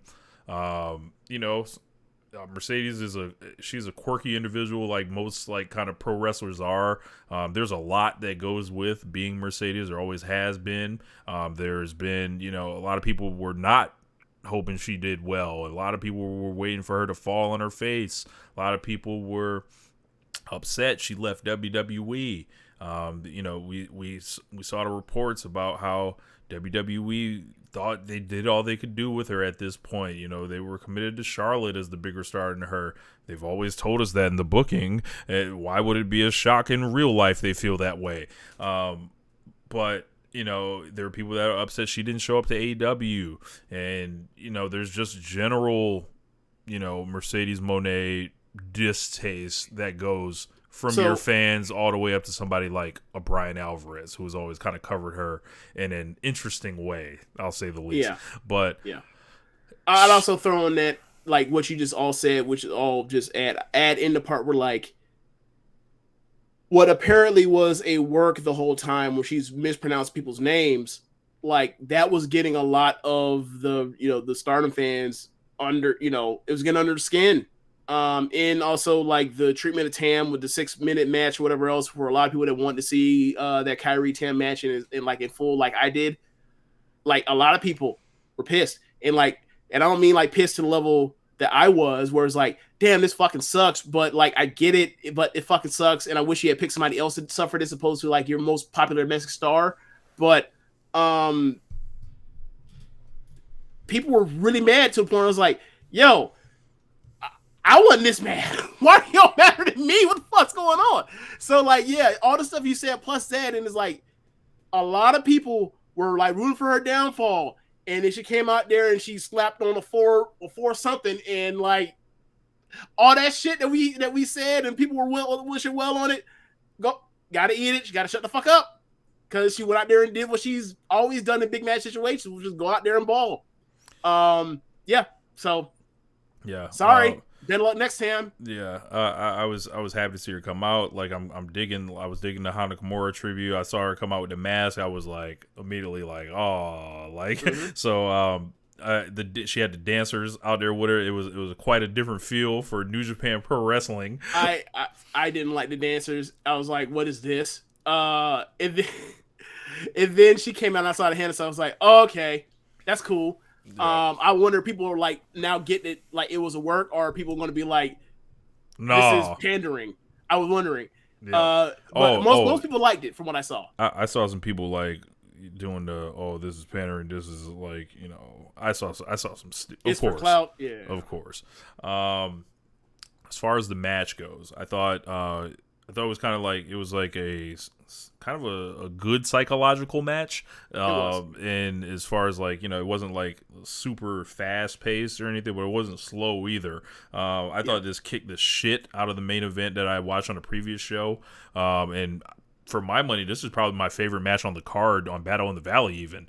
I thought that, you know, I think Kyrie was kind of like a perfect stylistic match for her. Kyrie hit her hard a couple times, but she wasn't going to blast her or anything like that. And Mercedes showed like some good stuff, doing Azumi spots, spot for spot was interesting. So, and I don't know if you've seen, James, her next challenger is Azumi. Yeah, I heard. So, but as far as the whole match, like I thought this was excellent, and I was like very happy watching both of these two, because it wasn't just Mercedes that was there; it was Kyrie coming back to America, and you think about how this company used them both, and it's like you got nowhere near as you could out of either of them, I think. Yep. Like, you know, Kyrie had a number of a few 4-star matches here and there in NXT and whatever, but like they were all of the sprint variety of like her, you know, getting in and getting out in like 10 to 12 minutes with you know, mostly with Shayna. But like she really only had one opportunity to go out there and have a great match, and ultimately like she ended up getting her fucking head thrown on concrete by Charlotte on accident. So she was kind of, you know, done in that match, which is unfortunate. And then, you know, she left in like, you know, pretty much since November in the big match setting, unless you fucking hold her on time, she's going to go out there and give you a great match. Like she, you know, she had the time limit draw with Kamatani. I gave that 4.25. She had the fucking awesome match with Mayu for the inaugural championship reign. And then she, and in this match, as far as match, actually got time. And like she's back in the stride of what the level of wrestler she did. I saw her from when I saw, you know, her stuff in Stardom at you know, before she left, and for WWE. And like, yeah, she's basically kind of like has found her footing. And I thought, you know, in retrospect, like she was the perfect opponent for Sasha. One is someone she's actually wrestled before, and two is someone that's like knows how to wrestle and tell a great story regardless of the level of physicality in the match with anyone.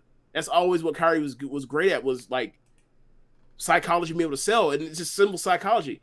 She has the fucking elbow drop, and the way you stop her is you have to mangle her fucking arm. And she's going to fight like hell through it and persevere through it to the point. And then like we'll get to the part where if she lands the elbow or not, but like that is her psychology. It's always been. And she always finds a way to make it compelling. And like she's in there with somebody that's submission specialist, as far as, you know, finishing people with her submission. So like it worked out perfection. And like you get a point where like you get a Bailey to belly suplex, you get Kyrie putting Sasha in her own I don't know what she calls it now, but the bank statement. You actually get like I don't think a lot of people ever saw this in WWE, but like the way you get your knees up or to counter out of like the last ditch effort to avoid getting hit with the elbow is like you put your feet up, because I think it's a situation where the way she hits the elbow with like the way she's in the air, like you have to get the feet up, because if you get the knees up, like she can't land on her hip, or she lands on her hip and like dislocate her hip. So you put the feet up so you kind of like lands and comes straight down. I've seen it a bunch of times, but like I saw people freaking the fuck out, like, oh my god, did she break her elbow? I'm like, no, that's how she does it. So yeah, like, when I saw the ref bump, I rolled my fucking eyes. Yeah, I was like, I thought don't bring that shit here. Was on deck. Keep that shit over there. Wait the fuck over there. But ultimately that didn't lead to like the finish. Like it led to a power bomb from Kyrie through a table, and the fucking camera direction fucked up and missed like the spot of like Kyrie after the power bomb grabbing those dollar bills, the Moné or the Moné, and throwing it on Mercedes, but whatever. But yeah, it's still a great match. I'm not mad at anyone gives it 4.25. I gave it a high 4. Yeah. I was really into it. And then the other big story coming out of this show. Well, one thing. So throughout the match, Mercedes did, take advantage of the rules, did a little cheating here and there. And then at the end of the match, Kyrie still like raised her hand and was like, thank you and all that kind of stuff. I'm like, what a dumb baby face, but whatever. Yeah. But they had Jay White ended up having his last match for New Japan Pro Wrestling on this show. Loses to Eddie Kingston. You got to we just gotta, hopefully. Yeah. He might just actually put that shit. Like, I don't care about it. I don't care about these Japanese rules. I'm coming back. Loses to Eddie Kingston. It's a pretty good match as well. Probably my second favorite match of the night. Actually, no. Oh, I liked Okada and Tanahashi more. I'm sorry. Even still, it was greatest hits, old man style, but special place in my heart. But Jay White leaves. He gets, I don't know, man. Like, I feel like he's going to WWE. When people go to like the way that he got sent out of there with the David Finlay attack, didn't really even get to talk or anything like that. Like, that's, for me, it feels like classic. Oh, he's gone. Like, what do you make of like the Jay White New Japan legacy? The what now? The Jay White New Japan legacy. Okay, so fair. Okay, that caught me off guard. I wasn't expecting that question. I'm sure it exists. It's a thing. I mean, he main evented a Dome. 2. Sorry. 2. Which one am I forgetting? He had a match against Kota Ibushi. Oh yeah, that's right. The second one. This is the second Dome. Yeah, sure. That's true.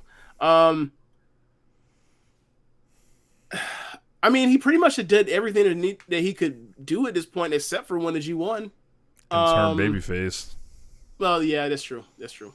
But yeah, he's a great wrestler. I think that like him being in America probably suits him better for what he wants to do. It won't be so much of a styles clash and not as annoying to see him do the same things in big matches all the time, as opposed to like, oh, you see it once a month, as opposed to like 8 of 9 G1 matches, in the span of like 6 weeks, or 8 weeks. So yeah, I mean, I'll say this. I grew very weary of his style really quick. I don't think he was at the level of the top wrestlers in the promotion, but he absolutely is a great wrestler. And when he wants to, he shows it. The problem is he doesn't want to show it that often and do all this other stuff because he feels that like that is what makes him different from the rest of the card. And I gotta say, like, that's what differentiates you. Then, like, I don't know, bro, it ain't for me. So yeah, like, he'll always have those Ibushi matches. Like, those Ibushi matches are off the charts for a lot of people. But that's kind of it for me as far as what I think of him as far as his legacy. Like people, I feel like a lot of people have overrated him as a promo. I think like he's a great promo in a place where like you only understand like three people speaking to you. Sure.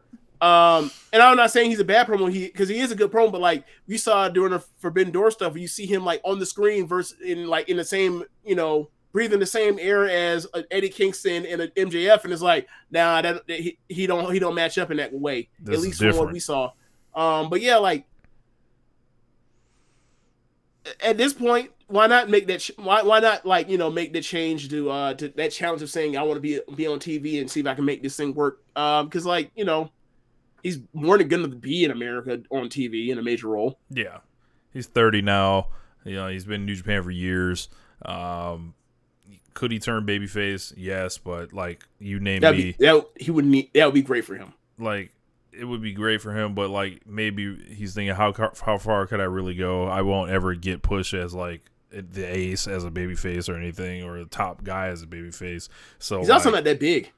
Yeah, and he it won't. I think when you look back on maybe like the last 2 years of him in New Japan, when we started hearing the stuff about the travel and him just not going over to Japan over and over, maybe he was tired, he was done with it, and he was like, I'm just gonna stay here and start doing it. And it's like, I think James Bryan YO makes a great point. I won't know how good Jay White is until I see him have a good match with someone who isn't better than him in the ring. I think a lot of that that lines up with a lot of my feelings on him. I said that I kind of saw him as like his elevation into like that top of the top of the card in New Japan, kind of is like the death knell for like the super New Japan era that we were all seeing. People can get mad at me for that if they want, but he's not on that level, and he was being pushed into that spot, and it was just such a change from what we had previously. Obviously, like he's some people's favorite Bullet Club leader for sure. He does have like his own like section of fans. They like his style. They like they like his promos. They like his whole aura and stuff like that. But for me personally, it just never like hit like on a level where I was like, all right, man, I just accept it. Like, all right, it ain't necessarily for me, because I'm looking at Will Ospreay being directly across from him the whole time. And I'm like, that's the fucking guy. Like, so, I think it is it's a needed change for the promotion and him. Wherever he goes, I think he will be successful. If he shows up to AEW, he'll get over as a heel. He's a natural rival with Hangman Page. And whether you want to plug him in against anyone else, that's cool. Or he's like Triple H will like just move heaven and earth, I think, to get this guy. And he probably sees himself a lot in Jay White. The funny part about that is like the second, like, do you remember that 2016 SummerSlam when they brought up Finn Balor? And then they did the Seth and Finn Balor thing, and then the first thing Seth did was saying like, "You're everything, like you're everything. You did every base like I am. Me and you are the same person, except like I'm bigger and better than you, right?" And it's like I could see like them wanting to program with Seth, and Seth me be like, "Oh, I already know what I'm going to say to him. All right, you ain't finna take my fucking spot." Man, in the back, real nasty. Yeah, Jay White, new finisher, the pedigree, James Brown Wild says. Good God. Wow. We have enough motherfuckers doing the pedigree. I can tell you a Roman Reigns Jay White match may never begin if they book it. It may never begin. Because I know it ain't gonna end. That shit's gonna go like forever, but I don't know if it'll start either. So, but Roman and Jay White's matches go on forever for different reasons. Jay goes on forever because he wants to wrestle amalgamate. They go amalgamate, and then Roman's matches go forever because like another fucking relative has to come out. It's different reasons why they gotta keep pulling niggas out. Boy, look. Bloodline ain't that far from the Wu-Tang Clan, bitch. Like, add a couple more. They make a couple calls. Don't they got another one like coming in the pipeline? Oh no. They could always make up relatives. They could call Jacob Fatu and say you affiliated now. They could call up. I think Fatu some was other untouchable people. or something, right? I think so. Yeah. Oh, Jay versus Randy Orton, 40 minutes on pay-per-view. Jesus Christ. Yeah, there's always another Fatu, Brutaven says. Yep. So, that's true. It's true. Just look at the history of wrestling. There's always someone coming. Yeah, man. After that, besides that, I guess. Okada and Tanahashi? Yeah, we can talk about Okada and Tanahashi. Tanahashi's getting very old, man. Yeah, he is. I still enjoy the fuck out of this match, though.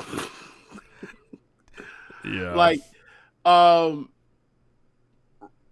it was interesting that, like, he got put away with one Rainmaker. I mean, I expected that because the same thing happened in 2018 when he challenged for the title at Dentaku. So I didn't think he was going to kick out of any Rainmakers. But yeah, man, I still enjoyed the shit out of the match. I don't know what I give for a rating, but I wouldn't go 4.5, but I think it was better than 4. But yeah, it was fun. And like, they could do that forever. It was, that's to give them a little taste. But like, that's probably I don't even know what number match that is for them. Like, I think I've seen at least 5 matches that were better than that easily. Right. I think this might be the worst match they've ever had, but singles match could be. Yeah, but and it's almost like, this was a rivalry. Like, this rivalry ended like years ago. But it's like, all right. Like, last time was really a rivalry was like when he beat him in the G1 in 2018 or 17. I can't remember. When it was last time Tanahashi beat Okada? Was that 17 or 18? He drawed him in he beat him in 2018. Yeah. In the third match they had. Yeah. It was but everybody was happy to see Tanahashi. I was happy to see Tanahashi. Yep. And they played up to the match where, like, they made him the babyface. And, like, that was in the thing where it's like, this dude always fucking gets over in America. He always gets over in America. Tanahashi made sure, no matter what happens, if you sending me over there, I'm finna get over. I don't give a fuck. Yep. He knows. Shoot, he wants to come in, to AEW and, have a match against somebody, go ace. It'd be really nasty. What? It'd be really, really nasty. What? Forbidden Door, MJF versus Tanahashi. Disgusting. Oh my that would be God, that would be awful. Disgusting. That would be awful. Bro, imagine the MJF promos we had to endure leading up to that. I hate Japanese wrestling. Yeah. I hate you. Like, it'd be disgusting. It'd be gross. Yeah. Real gross. Yeah, man. So we have how far along are we into the show, James? We're at the 150 mark. It just feels like it's later, I guess. But let's get to AEW Dynamite. I guess we have to do Rampage this week because Rampage was actually Rampage. I didn't watch Rampage. I'm still not watching Rampage. Is it like I did watch that Dynamite, and it was like, I watched that Dynamite. I damn sure ain't watching this. Damn sure ain't watch Rampage. I don't give a fuck if the leader on there or not. Hell no. Sound like you on strike, bro. That episode was stank. It was like, obviously it's the worst one of the year so far. But I imagine that if I were to go into the cage match, like, it has to be in like the bottom 15 of Dynamites ever. Has to be. Maybe bottom 10. Yeah, I don't know what they were going for with this one.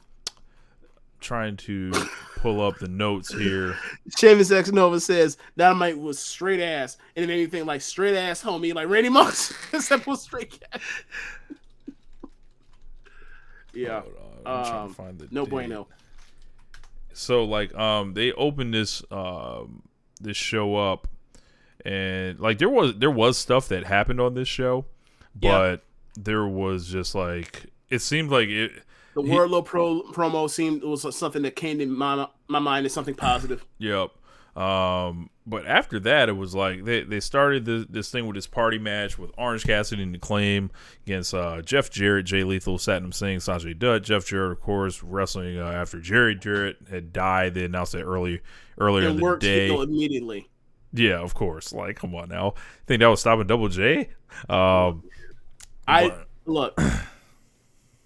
I told you, I was watching this live, and when I watch stuff live, I kind of like live tweet to y'all, or not live tweet, but like live message to y'all, like what my thoughts are during the show. And we often all do that. We interact with whatever our thoughts are. But when I saw that, like, you had Billy Gunn in the ring with Jeff Jarrett at the same time, and it was 8:10 on my TV. At the time, I was like, we're 10 minutes in the show, and we got Billy Gunn and Jeff Jarrett in the ring at the same time. In the section of this like 8-person tag match, I was like, oh, little did I know that was like a harbinger of doom for the rest of the show for the next like 110 minutes. I had no idea. I just don't know like what they were going for. Like, don't ask me. I don't know. Baffled at this. Well, man, Tony Khan came out that bathroom and just shot an air ball. It happens sometimes. So sometimes you come out the bathroom and it works. A lot of times you come out that bathroom and it's straight fire. This time he ain't have it this time. After that, and they were in might have got a bad batch. You stupid. You stupid. What was after that? They had this one ended, of course, with what's his name taking the pin, Sanjay Dutt. And can we talk about Dutt's gear, bro? That shit was absurd. It's total gimmick. They did the Sesame Timber thing. They held this man for like forever. 3 minutes, maybe more, setting up that finish, and it was just like, yo, why are they doing this? This is a house show match they did. Look, yes. Jeff Jarrett gets in there and does the Jarrett strut, which is him impersonating Fargo Ric strut. Flair. No. Let me finish my joke, damn it. Like, Jeff Jarrett's in there and he does the Jarrett strut, which is him imitating Ric Flair, imitating Jackie Fargo. Like, it's ain't nothing original about that man. That man is Tennessee Flair. So he does the strut, and then you catch on the apron, you see Sanjay doing the strut. And then immediately you see Satnam Singh do the strut. The Satnam strut. That was the highlight of the match. The Satnam strut was the highlight of the match. The opener of AEW Dynamite. Let's move on. Loved it. So they had a Bryan Danielson video package. Forgot what he said, but after that we had ROH champion Claudio Castagnoli and Jon Moxley against Roosh and Preston Vance. Actually, I enjoyed this match. I thought they beat the shit out of each other, and hella effort, but was sloppy as hell. And they clearly did not have this thing planned out. It was clearly like, we're just gonna do this shit on the fly. I feel like this was a Preston Vance challenge per se. This is like, all right, we're gonna put you in here with these 3 guys, and we gonna see what you got. This is a measuring stick match. Where are you at? So I don't know if he necessarily like passed with flying colors, but I think he showed enough to like warrant them continuing to kind of give them something. I have a question. If Jon Moxley didn't blade at all, hold on. Why would he not blade? It's Jon Moxley. Hold on. It's a question. If Jon Moxley didn't blade, could AEW keep a TV PG rating? Or do they cuss too much? No, they cuss too much. Okay. Because he bleeds so goddamn much that like he might be like, this guy is responsible for the CB4T rating. If this guy didn't do this, and him alone as a lone individual actor acting in bad faith, we could have a TV PG show. He doesn't bleed for me. he doesn't bleed for you. He bleeds for himself. Just to feel something. Look, look, at this point, I'm past bringing up like he bleeds in every fucking match or damn near every match because he does. But I just wanted to make my joke and start saying like, bro, this man is responsible for this rating. We're past bleeding. We're past bleeding. So yeah, man, I did enjoy the match, but it was sloppy at points a lot as far as like disorganization of like mistimed things of seeming like, and it seemed like the left hand didn't know what the right hand was doing because like, you know, it's a tornado tag and like one, two people over on this side, people over on this side. So it was sloppy at times, but the crowd was into it.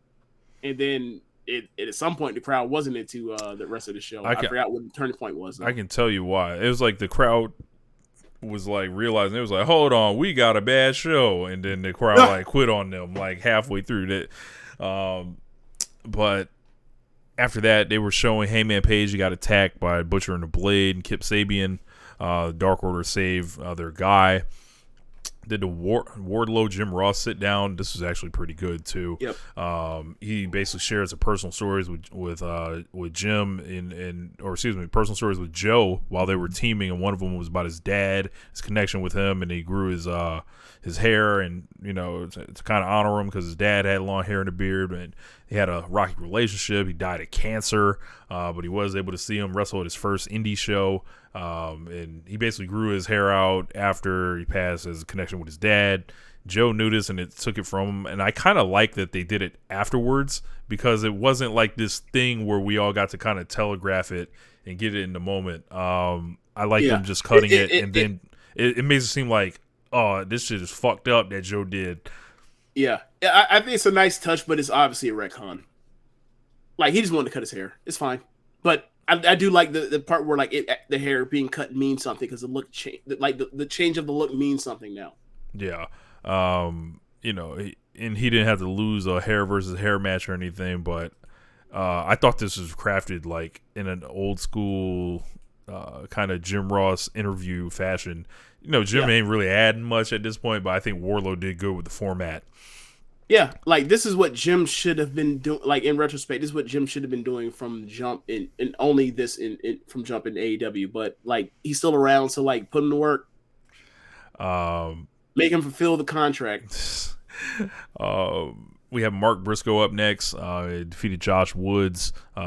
Briscoe's a nice babyface come on the roster, like in the middle of the shows here.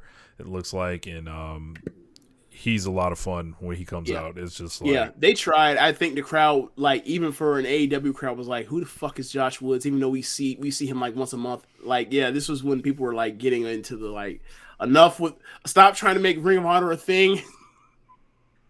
So, all right, should I ask the question I asked y'all in the thing? Floor is yours, sir. Okay, so. We have seen a lot of people of late like take wrestling media to task for getting into places to be able to ask particular figures within the wrestling industry questions, and instead they ask them these fluff questions, and that's real. So if I were in the one of these AEW pressers, I would say, hey, Mark Briscoe was on the show today. He came down with the Ring of Honor tag team, one half of the Ring of Honor tag team titles. What exactly is happening with that? Like, is he going to defend them by himself? Is he going to vacate them? Is he going to defend them by himself? What is happening? Do you have a plan for what happened? Like, what is your like course of action with this going forward? Because it's unprecedented for Ring of Honor at this point. But what is happening? We would like to know because of the tragic events of what happened to Jay Briscoe.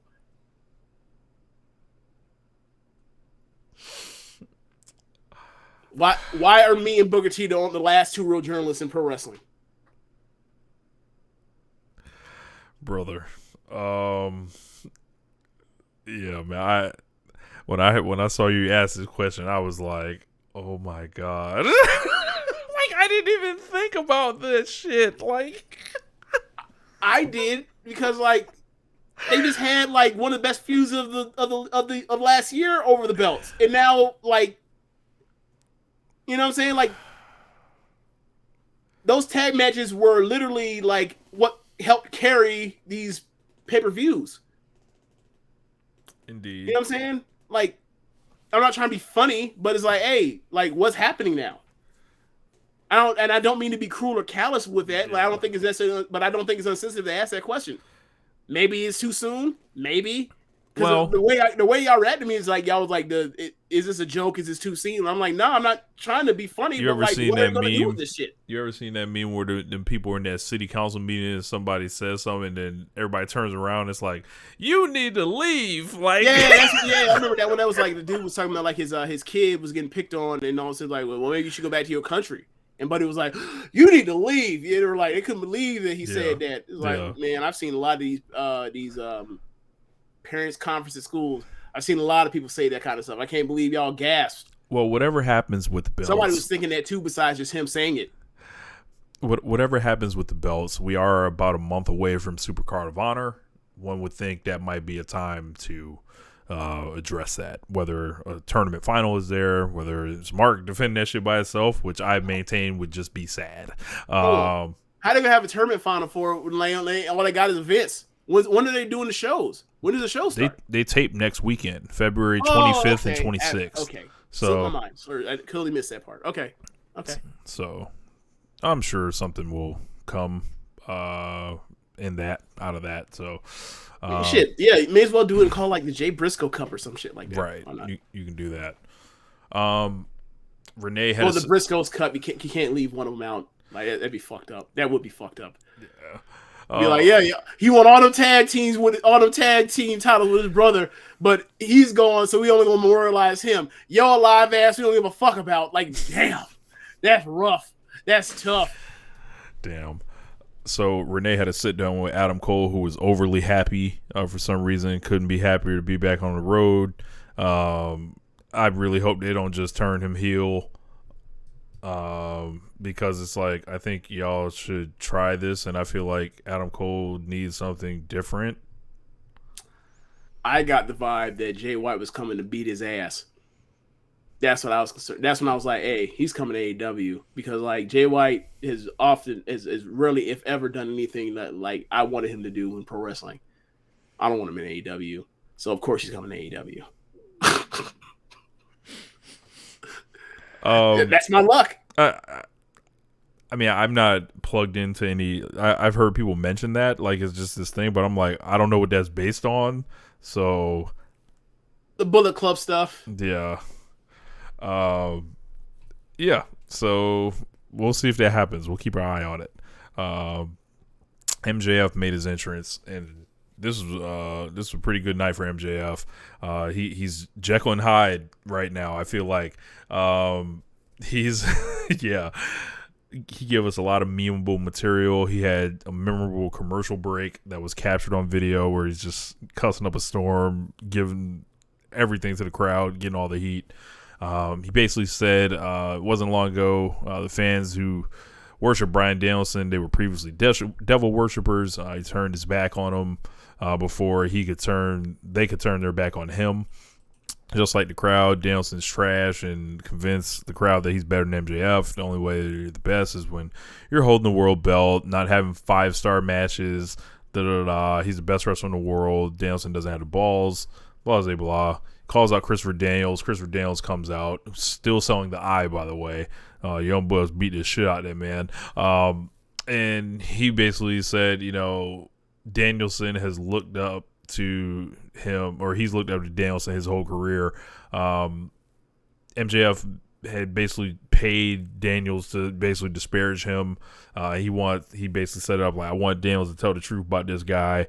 And then Daniels wouldn't do it, essentially. Yeah, Daniels on the front end was like, hey, just to let y'all know, MJF paid me a whole lot of money to come out here and besmirch the good name of Bryan Danielson, and then he pulled out a bank envelope of money, and then he handed that shit to MJF. MJF quickly grabbed it and put it back in his pocket. He's like, fuck that. You don't want to. I'll take my money back. Yeah, that was great. My money don't funny spend little thing here. from MJF. Like, my money don't spend here. Right. But yeah, like he basically like, you know, he talks about a lot. He runs like a history dump exposition like about the King of the Indies tournament like 2001, different stuff like that. This was all really good right It felt here. like I was listening to Dave Meltzer talk about it again because he does it like every 6 months. He's someone who MJF wishes he was. He called MJF a fraud. MJF smacked the mic out of his hand, which was funny, gifable moment. Slapped MJF and then basically kicked him in the dick. MJF put him in the arm bar, and then Danielson came out the ring. MJF bailed. It's a good segment. Wasn't a home run or anything, but I thought this was still very good, pretty effective. Yes, and way better than that bullshit he did the week before. Like, video package of the Guns celebrating their tag team title victory. They got a new catchphrase saying "Welcome to the Gun Show." Kind of like a little entertaining pre-tape here. So. After that, we get Jack Perry taking on Brian Cage, and this I think should have been better because we saw them have a awesome match at Winter is Coming, but you know they still did moves to each other, so this was cool. Jack gets the win on Cage. Yeah. Jack Perry signaling. You have to tell me what happened. Sorry. I was saying he was signaling that he wants the gold still, but yeah. And then Christian came out. Yes, so Christian Cage comes out, and crowd pops kind of for him. Of course, Christian hasn't been seen maybe a month or two. Like they kind of got him out the way while he was teaming with Hook, and Christian basically suckers him in, attacks him. Takes off the sling, looks like he's ready. He maces him. Yep. Like he showed up with the sling on, so like it was almost like the heel version of like that Kevin Nash deal. Mm-hmm. But like he's like, I got the sling on, so he's like, I'm finna come whoop your ass. You weak. And he's like, I may be weak, but I got that fire on me, and that fire was fucking mace. And he put hot sauce all on that boy. Yep. Yep. You need some milk to pour over Jack Perry's head to get his vision back. Proceeded to take off the sling and show that I am healthy, and that I may have been healthy, but I still sprayed this boy. Yep. So it kind of resuming their feud, and I think their match is going to be awesome. Yes, and I need Christian on that mic to talk about relations with his mom again. I need to see that because that shit is foul. But this shit is so entertaining. Oh, you gotta sit Mrs. Perry ringside, like you gotta do all that stuff. You gotta bring Christian's wife in if you're ex-wife, and if you're Jack Perry, you gotta sit her ringside. Like we doing this for you, Mrs. Former Cage. This can work both ways. But after that, they informed us at Revolution the Guns are going to defend their titles against two teams. They're doing the 2 Battle Royal deal like they did last year. So they're going to have the Casino Battle Royal and then, the traditional tag team Battle Royal this week. Following week's Casino one. And the Acclaim had showed in, said they were screwed. They're making us a 4-way tag. I don't know why you want to get your rematch in a 4-way. I don't know how we're doing rematches like that because that's not been something that they've necessarily done for the titles too often. Every blue moon, they'll talk about a rematch clause. Yeah. Every blue moon. So I think they should stop that shit personally. But yeah, I know Aussie Open is in one of these battle royals. I don't think they're going to win though because I think there's different bookings that are conflicting. So one can hope. That they would win. But as far as the setups for the tag teams, I think this is going to be a good barometer to see where the tag team division's at, if they're going to bring FTR off the bench, if they're going to have Aussie Open, how far they're going to push them in. Top Flight's been getting a lot of focus of late. Are there any plans to go heat those guys up? Are there any wild card teams they throw in? We will see. After that, they had the Elite backstage with Don Callis and Michael Nakazawa. They had basketballs. They were talking about NBA All-Star Weekend.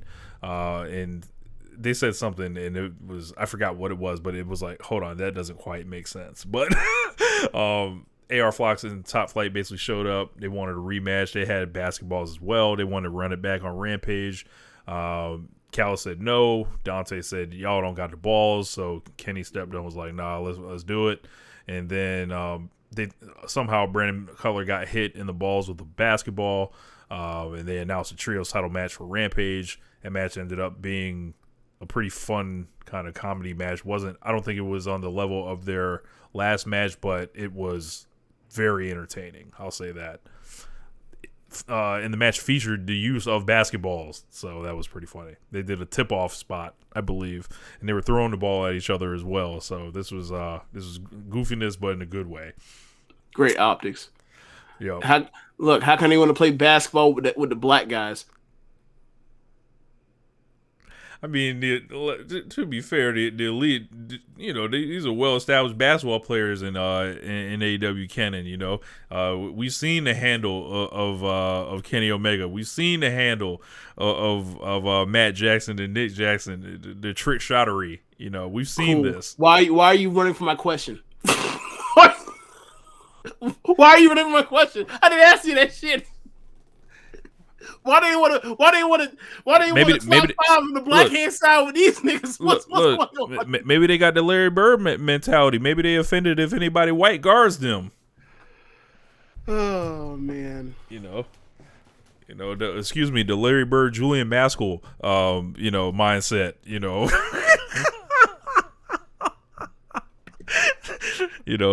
Offended. I'm not going nowhere with you. I'm not indulging into that. I'm leaving that alone. The Isaiah Thomas, Dennis Robbins philosophy. Oh my god.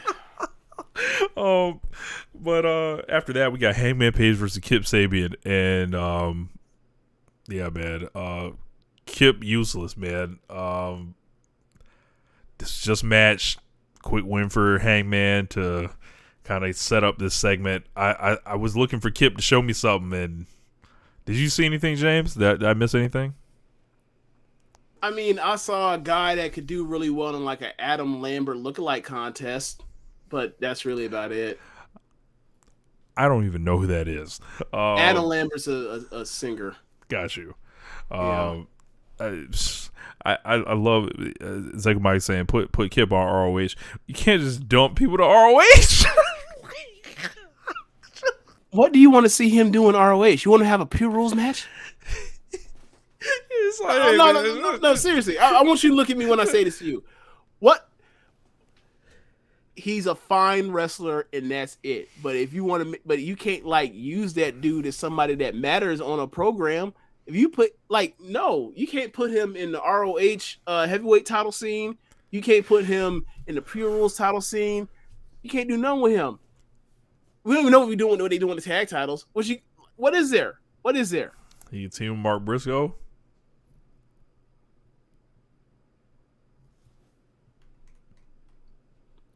Don't you think that Mark Briscoe has suffered enough? God this damn year? it! Don't you? No. Why would you do this to him? You're right. After the match, Moxley and Claudio came out with Wheeler Yuta. I have figured out Wheeler Yuta's new character, and this kind of felt like it on Rampage. It's like, all right, imagine like a group of actual cool people, or cool, tough people, right? That adopt this young kid coming up that's, maybe a little shy to himself, whatever. He's like, nah, man, you with us. Uh-huh. And then it don't quite fit because he's trying to overcompensate. That's what Wheeler Yuta's doing. He's like, and he turns kind of into like a snot-nosed kind of punk, and it's like, oh, bro, like you don't get the principles of why these dudes are acting tough like this. You just projected the outward image, but you coming off kind of asshole-ish. If you see what he did on Rampage, it was just like, I hope like are all these niggas turning like because if they all acting like Wheeler Yuta's like off on a fucking island somewhere. So like this is a double entendre for you, Rich. I'm not gonna fill you in. I'm just gonna laugh and move on. So like, is he an honorary Uce? A little bit different. Right, a little different. A little bit different because but like I just want to move on from there. Because Wheeler's like I don't think Sammy was trying to be like them necessarily. He just want to be. But I'm not necessarily talking about Sammy. Oh man. Oh man. Oh man. I'm gonna just move on. Moxley said Paige thinks they have unfinished business, but they don't. Moxley beat him weeks ago. Moxley has respect for Paige. Has his number. There's no chance in hell Paige is going to beat him again. To me, this was a siren that Paige is going to win the pay-per-view match. He doesn't think Moxley's satisfied with how it ended. He did the roll-up. And then, Paige thinks the end of this stands with only one of them left standing at Revolution. Moxley basically said he hoped he would say that, and he doesn't have any friends here to talk him out of it. Heyman started looking around, noticed he was by himself in there. Dark Order came out, crickets.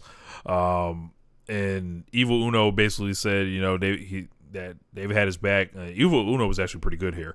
Yes. Said he had his back through thick and thin. Paige was like, nah, man, I told y'all to like leave me alone. Like, it wasn't even that. It was like, hey, bro, don't come out here. They'll beat y'all asses. That's really what it was. He was like, bro, I appreciate it, but you barking up the wrong tree because if this tree fall on you, I can't save you. Yeah. You just been to die underneath the weight of this tree and the branches and the leaves and the stems and the sticks. Uno like gave Moxley a pie face. He said he's not afraid of him. Moxley just like looked past him, was like, didn't take him serious at all. And this dude just did this? He said Texas Death Match, and he rolled out the ring. So they set up the Texas Death Match. I think a lot of us kind of figured that's where it was going. I've really liked this feud a lot. There was a good pre-tape Evil Uno did, probably like a 20-second promo that was pretty good on Moxley. So he said he's going to basically, he invoked Brody Lee's name, said, I'm going to show you why I was the number one selection, and they got a match next week, which I'm sure Moxley's going to beat the shit out of him. So will Moxley bleed in that match? No. Like, there will be blood, but it won't be his. Look, it's finna get real. Be some real lucha tings in that ring. Like, that man's gonna be bleeding through that mask. So we had Shivani backstage with Jazz. Jericho said Ricky Starks ain't getting no rematch. He's not on Jericho's level. Full Jerichoism here. Daniel Garcia said this isn't Starks' time. He's going to expose him as an absolute fraud. And, they set up a match for Friday. And Starks ended up beating Garcia. It was pretty good. Shivani was backstage with Paige, Cassidy, Matt Hardy, injured Stokely Hathaway, and this is probably the funniest thing I've seen Stokely do on television. He has a fucking beret on, and he was demanding Hook to be suspended, and then Hooks is suspended. I don't know what the storyline is. Said the info was ridiculous. There's an investigation. So I saw a joke on Twitter that said those AEW investigations take a while sometimes, so we might not see Hook for a while. After that, we got this main event. Ruby Soho taking on Toni Storm and Dr. Britt Baker. Now, at what point was the crowd dead while we've gone through this whole entire show up to the main event? What point for you did you realize the crowd had died? Probably during the Jungle Boy and Brian Cage match. Okay. I think it's about around there for me too. Yeah, and it was just like, it was like they got their head slapped and they realized, they were like, and then, but they set up a good Rampage for him, and ironic, and weirdly, the crowd woke up for Rampage, and it was like, it wasn't just sweetening, like it was like, these people were like into this shit, and they had 3 big matches on Rampage. So I don't know, actually I know why they did it, because Rampage was at 7. They had the All-Star game directly after it Friday night shit, so they tried to load that one up. But back to this main event: Ruby Soho and Toni Storm and Dr. Britt Baker. Brother. I assume this is the match they were trying to do a couple weeks ago, but couldn't because Britt was injured. I don't know what they were going for. I do not think this resonated. This storyline is, I think it needs better people to execute it as far as the heels. I think Tony's just fine. Saraya, not so much. I feel like she has not contributed anything to the company positively so far. I don't think there's any like thing that was like people were like, yeah, that was awesome. If so, feel free to point me to it. But the spray paint on the ass is an all-time low moment in the history of AEW. Like the spray paint on the ass to brand the L. Funny concept, right? But in execution, no. It just, to bring up the paint needing to get on the pants in a visible way to actually transfer via ass planting. Yeah. Like it made, like if this were a cartoon and like, you know, and the cartoon character does that to the butt of the joke bad guy in the comic, I'm sorry, in the cartoon, it'd be fucking hilarious. But this is real life. They're just acting like cartoons. Yeah. I don't know what the creative was on that. I don't know what they were trying to accomplish. Okay, so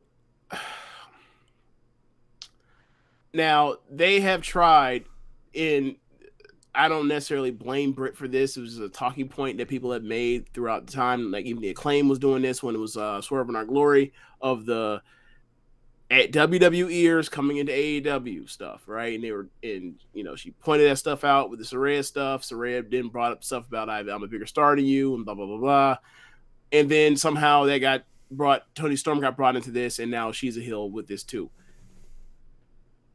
I think they overvalue that people really don't give a fuck about this stuff. And they don't care about the Saraya stuff because the Saraya stuff with Britt stunk. I just don't think Saraya can play the role. I just don't think she can play the role. Like, who can play the role from WWE? Who's AEW that was in AEW or that was in WWE that can play that role right now? Maybe Athena? Maybe, but she can't talk either. Shit out people? Yeah, she can't really talk either. But I don't know. Maybe she doesn't need to talk. But the thing is, she got over because she starts stiffing people. Right. I feel like this division is a tale of two styles right now. It's like the Jamie Hayter section and people that can wrestle her and make that shit compelling. And then there's like the Britt Jade kind of side where it's like, and then there's the Joshi kind of like doing their own thing. But I think this would work if someone other than Saraya was being cast as the big bad in all this. I don't think this would work if Mercedes was in it. I don't think people care. Like when you do the We Are AEW Originals thing and then you think about what that actually means and then you're talking about Jamie Hayter who came in late compared to, Britt, is like, I guess. But maybe it's my opinion because I'm like, all these people come from different places originally. I don't know. Like, it just doesn't work for me. I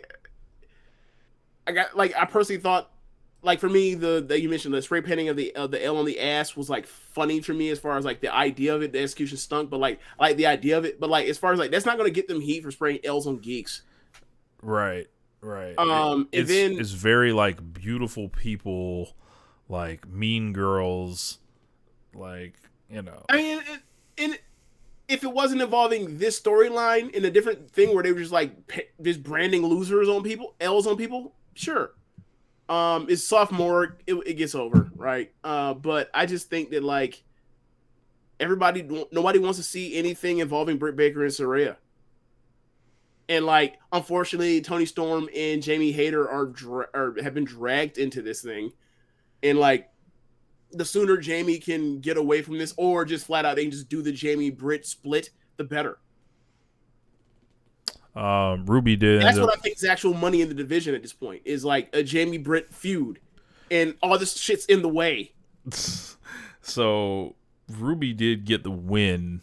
Yes, and she's still like, I want nothing to do with either one because I hate you, Britt, and I'm not a sucker that's turning on people in the locker room. She's a good person that like rightfully doesn't like Britt because Britt's an asshole, and then like she's cool with the rest of people in the locker room. She's not turning her back on even though she's from WWE. Yeah, she's the actual like reasonable person in this whole thing. She's caught in the middle because these two, Saraya and Britt, are forcing her to be in the middle. Yeah. For now. So she's signaling like she is going for the title. She could be the pay-per-view match for all we know. That's what I was thinking too. Like Jamie and Ruby, and then something happens from there. I feel like, but I feel like Saraya is like the most uninteresting part of this because like I don't think she's over in the least. It's kind of it's I don't even know what to say. Like as far as like because like I diffuse DOA. Like this program's DOA. No matter like whatever happens to it, like unless they somehow manage to put together some great match, and like it seems like nothing to it. And it also feels like the way this is going and the way they want to continue, like they want this thing to be an actual like real deal thing. Like I remember maybe like a month ago, someone was talking about like, could they do Women's Blood and Guts? And I'm like, with this shit, I hope the fuck not. No, like I think the things that can help this is like I think you got to get Jade. You got to break the Jade glass door and put her in this and be like, yo, I'm part of AEW too. Like. And be like, we ain't never ever crossed paths, so it's like she's just she's a chaos agent at that point. Like she's in there as like a different kind of thing. It's like finally, oh, you mixing her with everybody else, and I think that can make it more interesting. It can make it more interesting. Where's Nyla? Like I think Nyla might have something to say here. Where's Hikaru Shida? You know, let's. Like, if you're going to roll it out, like, and maybe it's taking them, you know, because they're not going to get that much time every week. Like, right. By the time they roll all this shit out, right, like, by the time they roll all this shit out and introduce all the people, it's like, it's going to take longer to do it, but it's like, these steps in getting to wherever they're getting, some of this has been brutal. Some of it has worked, like the LA Tag Team match, I thought was awesome. I thought they were over in that. And this was not that.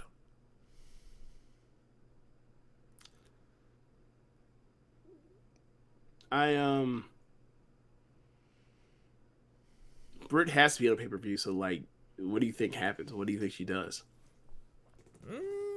Do you think they go with a tag match instead of like a return tag match, like a rematch instead of like having her defend?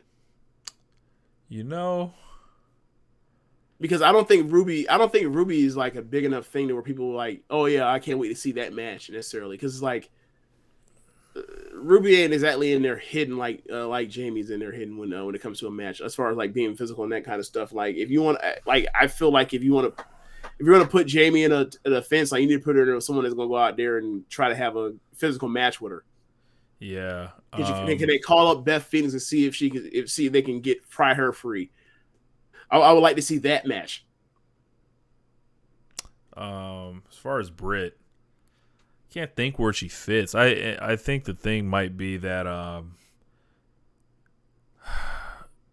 that Danielson and MJF have that hour match and it's going to eat up so much time. Yeah. So they may That's be an hour, able to, not a half hour. It's an hour. It's an hour. The whole thing's been set up as an hour, 60-minute. You can't fuck with me thing. So yeah.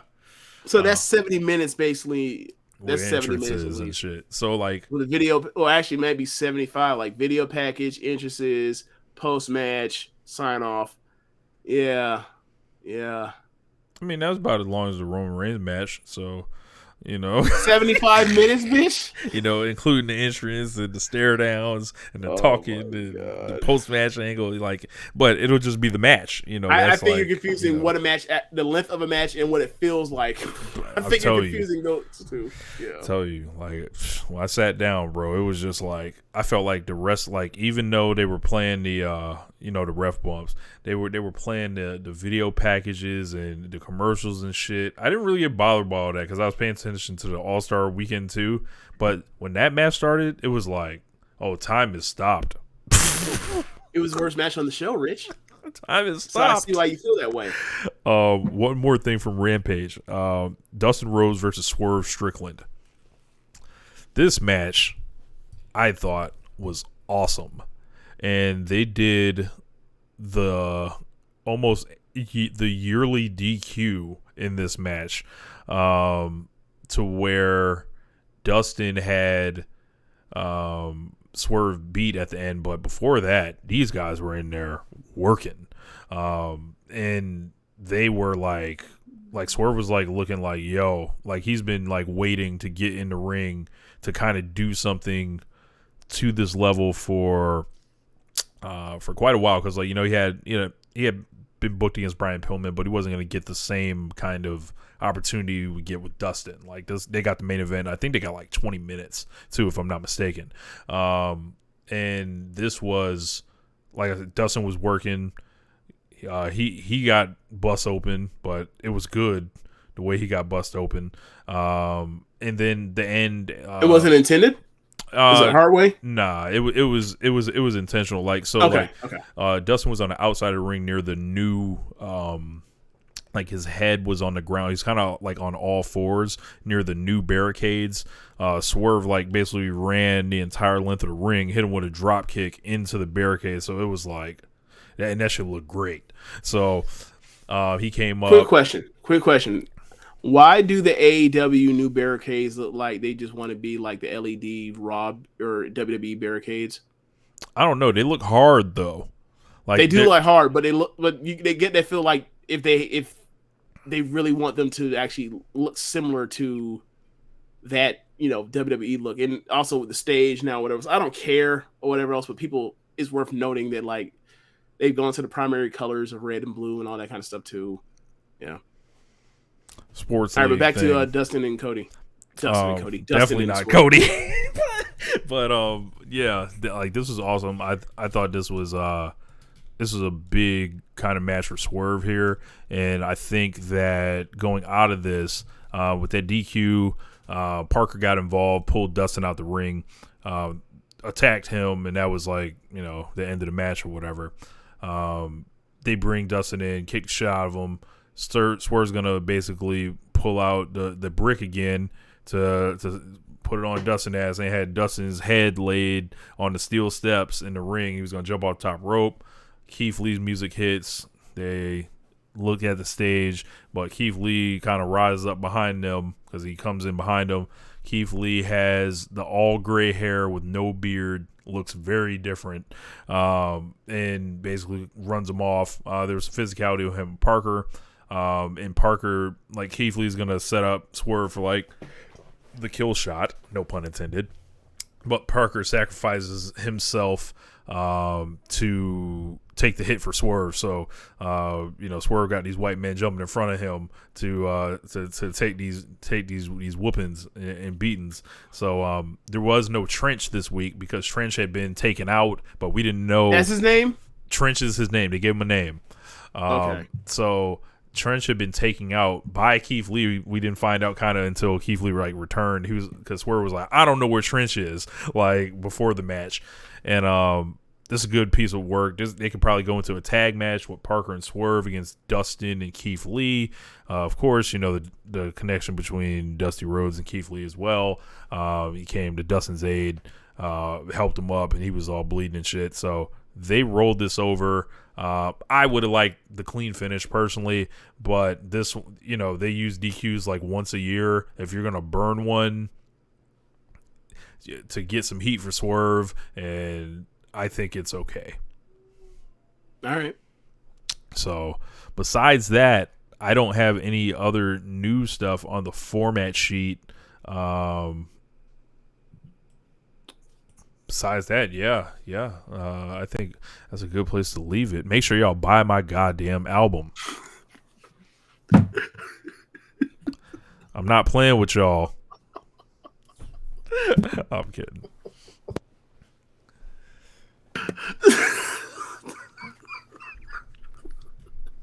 You want to give them? You want to? The link is in the description on the y'all know where it's at. Notes. Y'all know where it's at. Where it say Dream Machine on it. Like, you ain't got to be confused about what it is. You can click that, and then you can read like you know what your funds are going into. So like, yeah, fuck with your boy. So yeah, if you go to the show notes, in show description in the podcast notes, you'll also see next to the link to the pay help dude for his new album. You also see the YouTube link to his new video. Oh yeah, as well. That's right. Did that too. Yeah. That's in the show, y'all. Thanks for listening. Be sure to rate somewhere app you're using to listen to this with. Check out the other shows on the network besides Moné Radio. You have Keepin It Strong Style, the Ricky Clive Wrestling Show, Gorman Watch This Shit, the Ricky Clive Wrestling Show, Gorman Watch This Shit. I'll say it again, both times. Should I do it again like Mike Jones? Or no, just move on. Back then, they didn't want me. Now I'm hot. They all on me. I said, anyway, the Great Consequences Podcast, 8-Bit Suplex, All Things Elite, Get in the Ring, Great Match Generator, and Meet the Press Slam. Also, if you're watching, you'll see the links to the Cash App and the PayPal. Go there, drop some donations there. In the podcast, you have the descriptions and show notes, and you can go and find our Red Circle from there and donate there. Thanks for listening, y'all. Later. Peace.